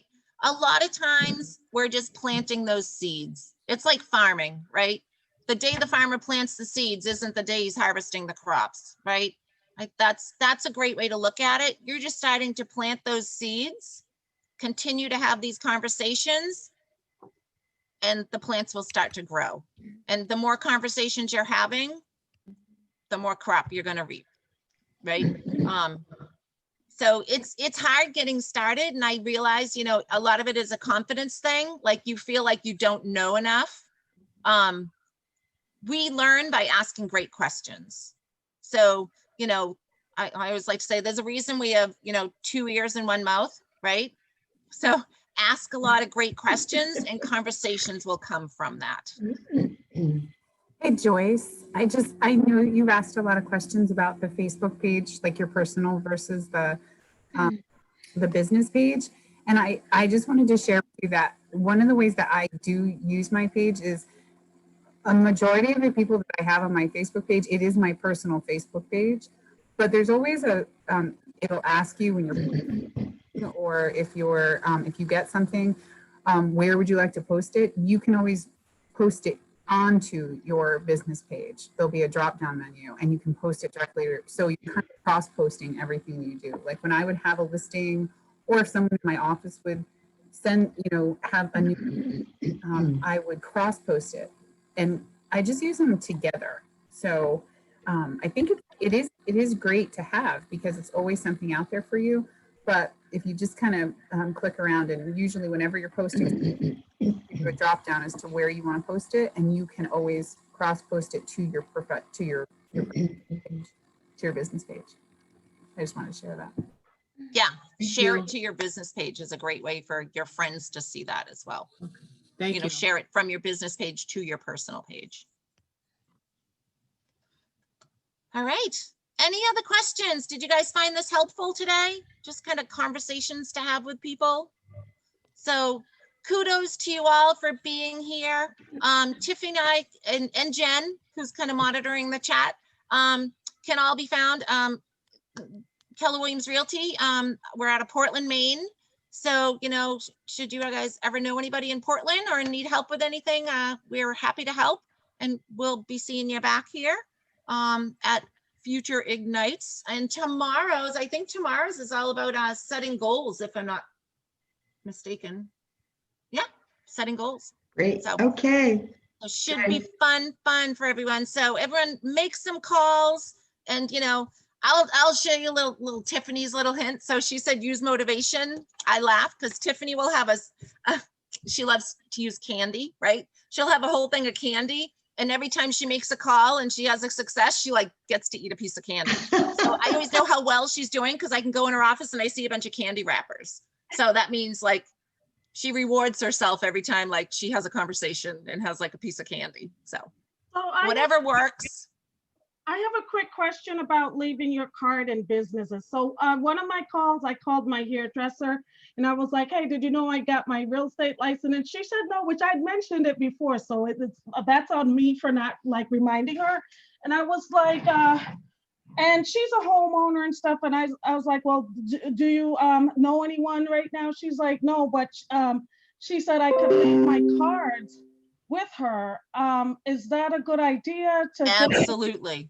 And what about the businesses where I see people sometimes leave a few cards? Should I just leave the cards, or should I try to be friendly with the business owner, pop in and buy stuff once in a while? I'm Jamaican and sometimes I eat Jamaican food and I see some people's business cards. Should I talk to the owners before just drop my card? Do both. Do both. Do both. Yeah, I agree. If you have a chance to build that relationship and have a conversation, I would say absolutely yes, do that. But if a bunch of other people if there's an area where you can leave business cards, do it. Stop overthinking it. Start overdoing it. Yeah. Honest to God. Done is better than perfect, right? No business is bad business. How many business cards should I be leaving? All of them. I'm joking. No, You know what? No, yeah. And we don't want to saturate it. When you this happens in Bold all the time. I know Chris has heard this story. I made my 100 contacts because you went out and you rifled 100 rectangular cardboard cards at people, which is pretty antiquated. And I'm speaking for people with gray hair here, right? I got my cards, we're paralytic until we get our business cards. And then we go and we start to hand them out. I am going to implore that you become intriguing enough to be asked for your card. Don't just give it to them because it's going to go in the circular file. More importantly, I would say if you have business cards on you and if you're just getting started and you're ordering your cards, don't order too many because Gary gave everybody the business card they'll never lose, which is your app. So and not to be disingenuous, but even if you have some in your pocket and somebody asks you for their card or for your card, congratulations, you've been intriguing enough. A great way to induce the ask is ask them for their card. And if they don't have one, oh, great. Well, we'll stay in touch. I'll hand you mine, but you ask them for their value first, right? If somebody asks you for their card, for your card first, I would claim that you don't have one on you. I just gave away my last one because what this allows you to do is share your app because everybody except for your Uncle Tony that has a clamshell phone, God bless him, right? Most people have a glass front phone. They're going to have God willing, some room on that phone for another app. They've got 5 versions of Candy Crush. They can fit your app on their phone, right? So now you leave them with your app. You make sure that they have it, right? You text it over to them. You leave them in control of the transaction, 6 feet apart, of course. You make sure they download it. They choose you as their realtor. Now your follow-up is, or if you're, my wife has a hobo bag that she could fit a car and our family in, right? You're like, oh, here's one. We need And those bags. and you pull out the business card. Oh my God, I found one by happenstance, right? You found it after they downloaded your app. Or it allows you to make the next touch. Great running into you yesterday, Joyce. I'm so glad you downloaded the app. I'm looking forward to connecting with you soon. I want to hear what you think about it. And here's the business card you asked for yesterday. Talk soon. Okay, so I right? have a bunch of Keller Williams apps. Is it the Kelly, K-E-L-L-E app? Or No, the consumer app. You want to send them the consumer app. I don't know which, I have so We many. just sent someone it while I was 5 minutes ago. It's the red and white one. It's the red and white one. This one, if you probably can't see my phone, but you see Kelly on the top row. Where's Kelly? Kelly's on the top row, other side. That's the consumer app right next to it. KW in red. That's not Yes. it. That's it. That's the consumer app. Yes. Yeah, so business cards, great opportunity to gather someone's contact info, right? Maybe you could send them one in a little note. It was great running into you yesterday, so use that to your advantage. All right, anything else to add, Tim? I think that's it. If anybody wants to hang out, if anybody has unanswered questions, we'll hang out for a little bit, do Coach's Corner. I put my information in there. It's tlindsay@kw.com. And my cell phone number, 603-834-2856. If you guys have questions, you need your headspace cleared, you're afraid to pick up the phone, you're looking for the right words, please call us so we can help you, because we are serving nobody if we go off of this call and we decide to not talk to anyone. We have to pour our value into our people, and they're never going to know that you're here to serve if you don't tell them, right? And no one's going to be offended that you're here to serve. So questions. Can I have a last question? Can you put your number in the chat? Yep. Stand by. Can I have a last question? I don't know if anybody. Yeah. Okay. So I am a brand new agent, and so my friends want to buy the house, but they already signed a contract with the other agent like more than 6 months ago. So is any way like they can be my customer? How can I do, to able to taking care of them or to be the agent?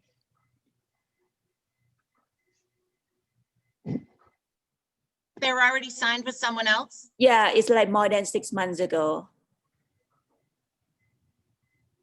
Are they're a buyer? Yeah, they're the buyer. Thank you.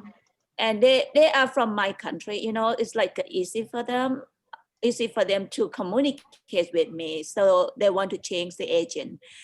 But we don't know how can we do that. I can taking care of them. Just like that conversation we had before, it's a delicate, it's a fine line that we walk, right? Because we can't solicit their business if they're signed with someone else. Okay. Because I thought they have like a time frame, like 1 year, 2 years, something like that. It will all depend on their buyer rep agreement. So if they're reaching out to you and asking your help, and they say that they're in an agreement with another agent, we did have that conversation. You can ask when it expires. I thought we have like a time frame, like maybe like can expire like 1 year, 2 years, stuff like that. Like it's happened to me, like we signed the contract with the other agent, but now I'm agent and now we want to buy the house. So am I able to get the commissions if I buy the house? And I don't know how does that work, because we already signed a contract like a couple of years ago with the other agents. If you signed a contract with them, there is an expiration date on that agreement. So I would be looking to see what your expiration date is. Okay, they also have expiration dates too. Okay, all right. Usually it's like 6 months, I think. I mean, I did want to get rid of mine, but I ended up not. I was really upset because I thought it was a month, but then they say it's like 3 to 6 months. And then she put me in for like a year. I was going crazy. I think 2 years is definitely too long. Okay. Well, so we can't cross signs. We can't cross over contracts. All we can do is inform our friends or our loved ones. Uh-huh. I'm happy to help What we have to when offer. you are commitment free, right? Oh, that's, I'm happy to help when you are commitment free. We do not want to say, hey, so here's what you need to do. Yeah. Because in this litigious country that we live in, paper rips in half. The contract can be, can be ended, usually written 24 hours notice, that we're ending the contract. So no matter what the chronological, bandwidth of the contract is, they can end it usually by having a verbal followed by written communication with that agent that we wanted to end. We do not advise them in that conversation. yeah. You don't want to tell them terminate your list. When your obligation with your current agent is over, I'm happy to help. But other than that, I'm not advising them on how to end the contract or anything. But for your edification, just because the contract says 3 years, and if I'm looking to buy a house and the buyer's agent signs me up for 3 years, this is not a marriage. Yeah, I wanted to move this century, Ted. I needed to be faster than that. So I mean, without fail, if your listing agreement is nearing its expiration date, you didn't do your job. And if your buyer's agency contract is getting to the end of the date, they didn't do their job. That being said, we cannot advise them on how to end their contract with other people. It's Yeah, against I the love Realtor that. Code of You know, Ethics. I can help you once your commitment ends. Yep. Yep. So basically, in the contract, they need to have expiration date, right? Mm-hmm. Okay. Yeah, there would be there's It would always be a on there. window in Okay. time in All which they're right. in Well, service. thank you so Correct. much. Yep. Thank you. Really appreciate it. You're more than You're welcome. Anybody else? Questions, comments, concerns? Go ahead, somebody. Hi, I want to comment in that. I think you can ask your friend if they have the contract agreement.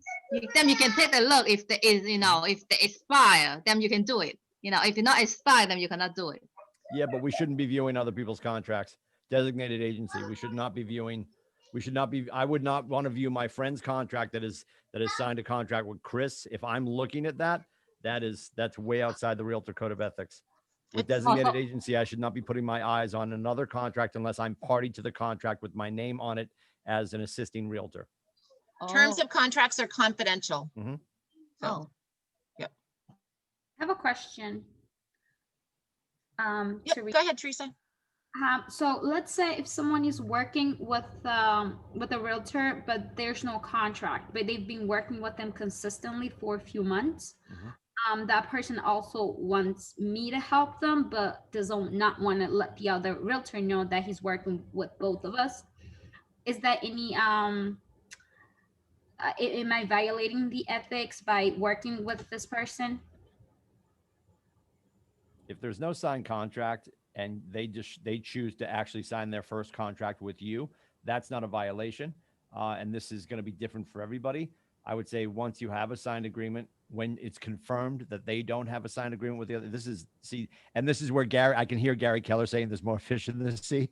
Like you're going for the heaviest lift in real estate. At the same time, if you really want to be a service to your loved ones and your friends, confirming that they don't have any other contractual obligation with another agent, so we're not breaking the Realtor Code of Ethics. That being said, you get them signed. What you could do, if this person has been courting them all this time, is saying, I appreciate that you've taken Ted and Stacy all over the world looking for houses. When we do close, because I know you've been invested in them, I'm going to send you a 5% referral.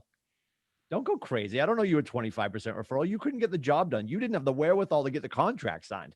If I send you a 5, whatever number makes sense for you, no number could make sense. But out of a show of faith and out of the leverage of being the good realtor that got the contract signed, if you know somebody has marched somebody around, this happens across state lines all the time. We have agents at our market center that work in Massachusetts, New Hampshire, and Maine.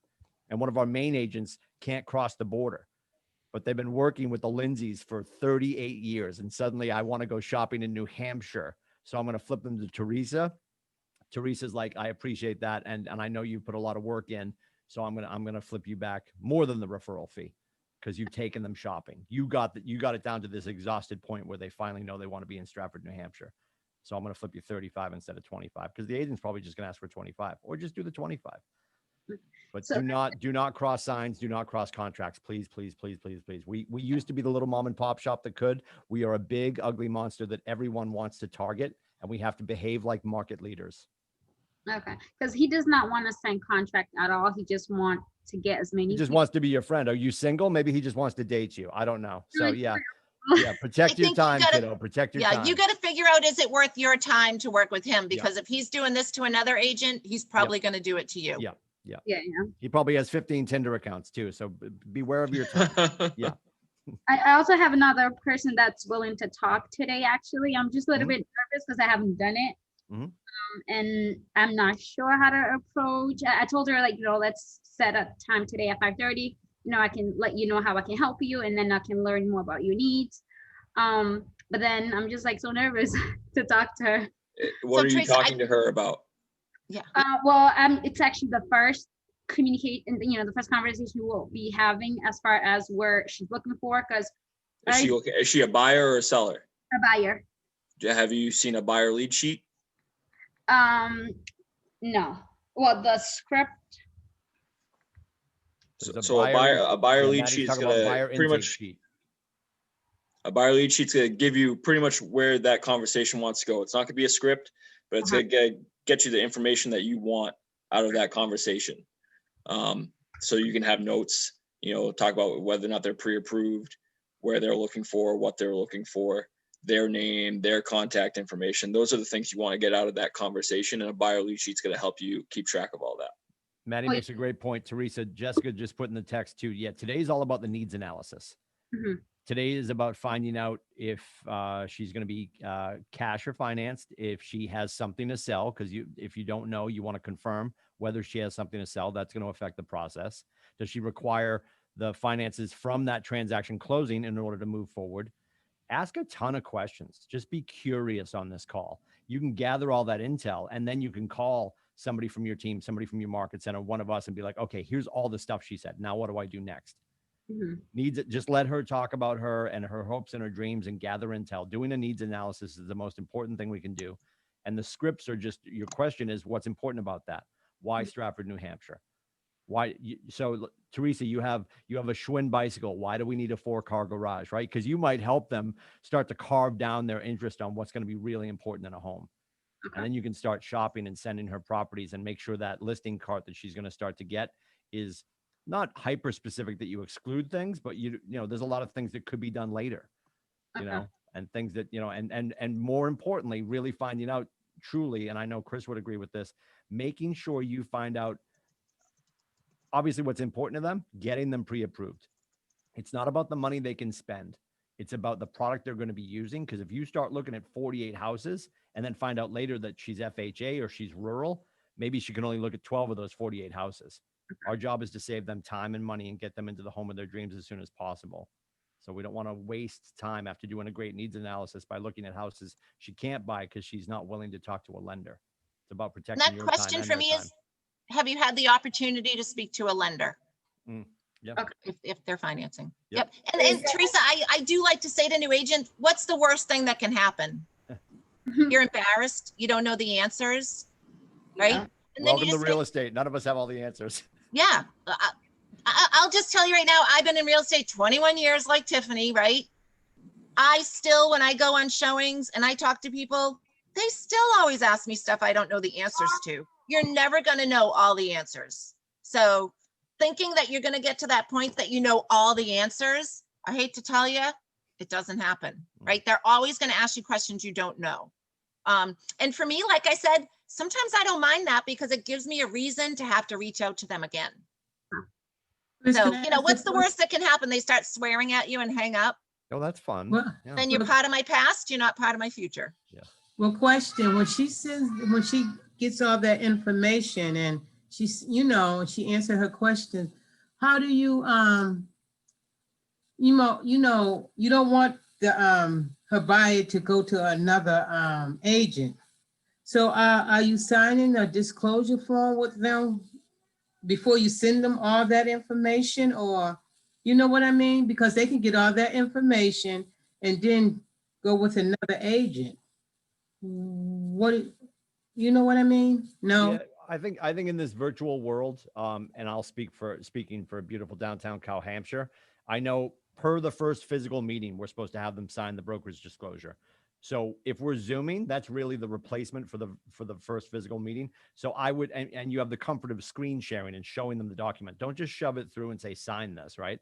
I would get at least that sign. So you're playing on a level field and you're letting them know, hey, I'm making sure that you understand this New Hampshire brokerage disclosure is explaining your rights as a consumer and what your rights will be, future-proof their greatness, what your rights will be, and how I can serve you when you're my client, right?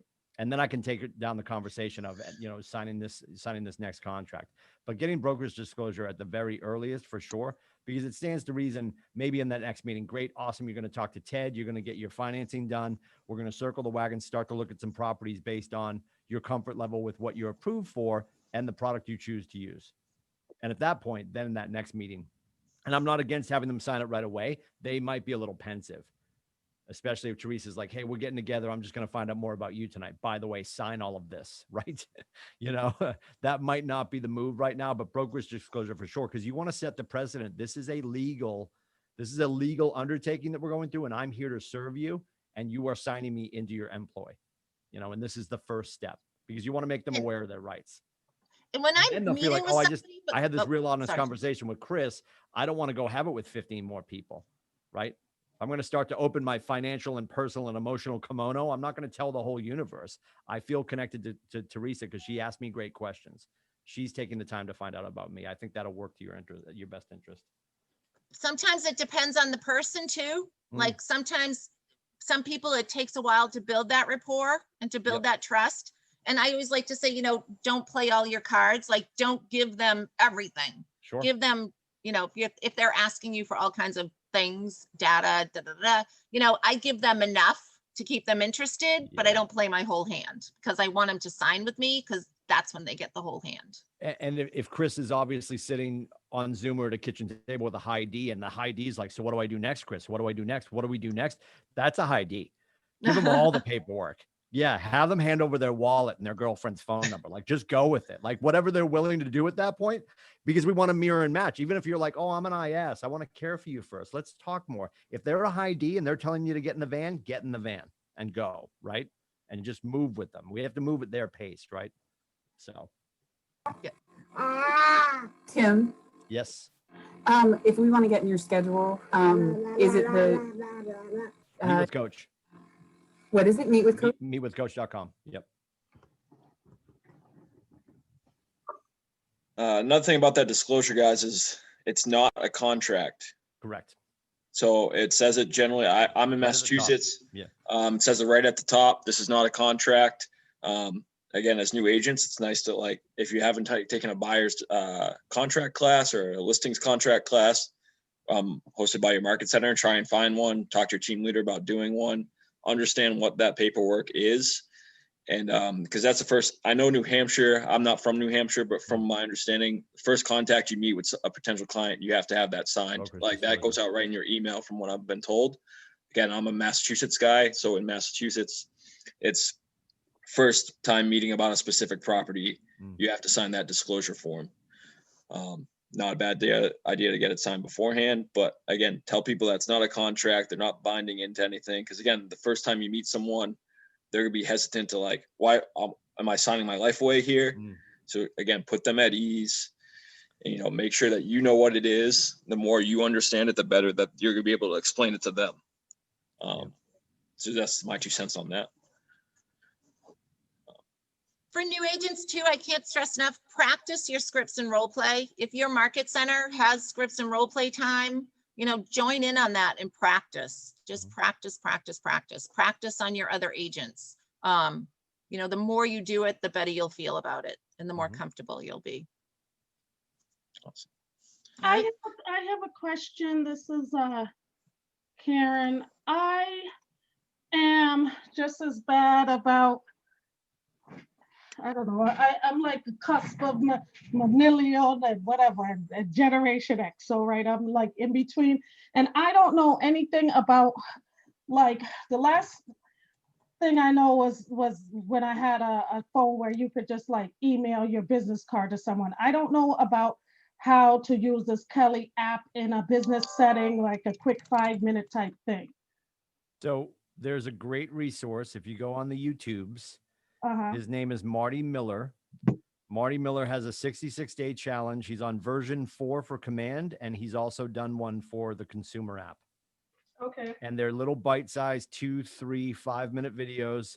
And he's going to show you, because what's important, and here's the thing to remember, when you put the consumer app on your phone, you don't want to try to log into that consumer app with your KW ID. I'm going to use timothyclindsay@gmail.com. I'm going to enter into that app as a consumer, and then I'm going to choose me as my agent, and then it's branded to me on my phone. And then when I start to share it, and that's the blessing of this, very rarely are your friends going to take a business card and tear a corner off and hand it to their friend. They can cross-pollinate your app everywhere once it's branded to you on their phone. So you want to act as a consumer with that app initially, and go in and make an account for yourself, choose you as your agent, and then you can start to share it. We're not talking about Kelly. Kelly right now is the control panel in your hand for Command. The consumer app is the control panel of the way we communicate with our clients for them with Command. Because you could when I open mine, it shows my name and realtor license. Is that what you mean, or is something else I have to do? Nope, that's it. That's it. And you can go in there and share that. And if you go to Hit share the more that, at the bottom of the screen, more. Yep. And then share it to their number, just like how you share in a text message. Yep. Oh, okay. It'll ask you how you want to share it. You can share it via text or email. Social media. Yep. I still find that they have to search for me and put me in as their like find a realtor agent. Yeah, find it. Yeah, I was wondering about that because some people I sent it to, I mean, I'm assuming they didn't download it yet, but they're not popping up, whereas somebody else did, and I think he searched for me. Well, yeah, so I always tell I've told that because I downloaded it to my girlfriend's phone. I just sent it to a friend of mine a half an hour ago when I was talking to them, and I said, here's my app. Just go in and search for as an agent here. Just type in my name. I should come up. Just make sure you choose me as an agent, because then that way it directly links to our Command. Yep. So you can see what the properties they're looking for or looking at. So they have to sign. They have to search for you. It doesn't automatically happen when they put in their info. I've seen it happen both ways, actually. Okay. So, yeah, that's what I mean. Just in my experience, I've noticed that I just verify that they choose me as their realtor. And again, it's an extra 2-second text to say, hey, make sure you click on when you sign in, you say, find my realtor, type in my name, make sure you type in Matt Howard, type in Timothy Lindsay. And then that way it saves as you get saved as their realtor, and you'll see them. Once you guys know more about Command, if you guys aren't familiar, you'll see their searches right in Command, what properties they're looking at. Okay. All right, guys, we have to wrap up. I apologize. We're always going to do Coach's Corner. It's supposed to be 15 minutes, so you got 10 minutes of grace today. Thank you, Chris, for doing such a great job today. Everybody, Thank you, Tiffany, Tim. of course, too, from Portland. We'll be back here tomorrow at 9:00. We'll do Coach's Corner again. You've got my contact info in there. If you guys have questions, it's tlindsay@kw.com or 603-834-2856. Have a great day. Wash your hands, put your mask on, find your people. All right. All right, Thank you. see you guys. Bye, guys. Bye. See you tomorrow.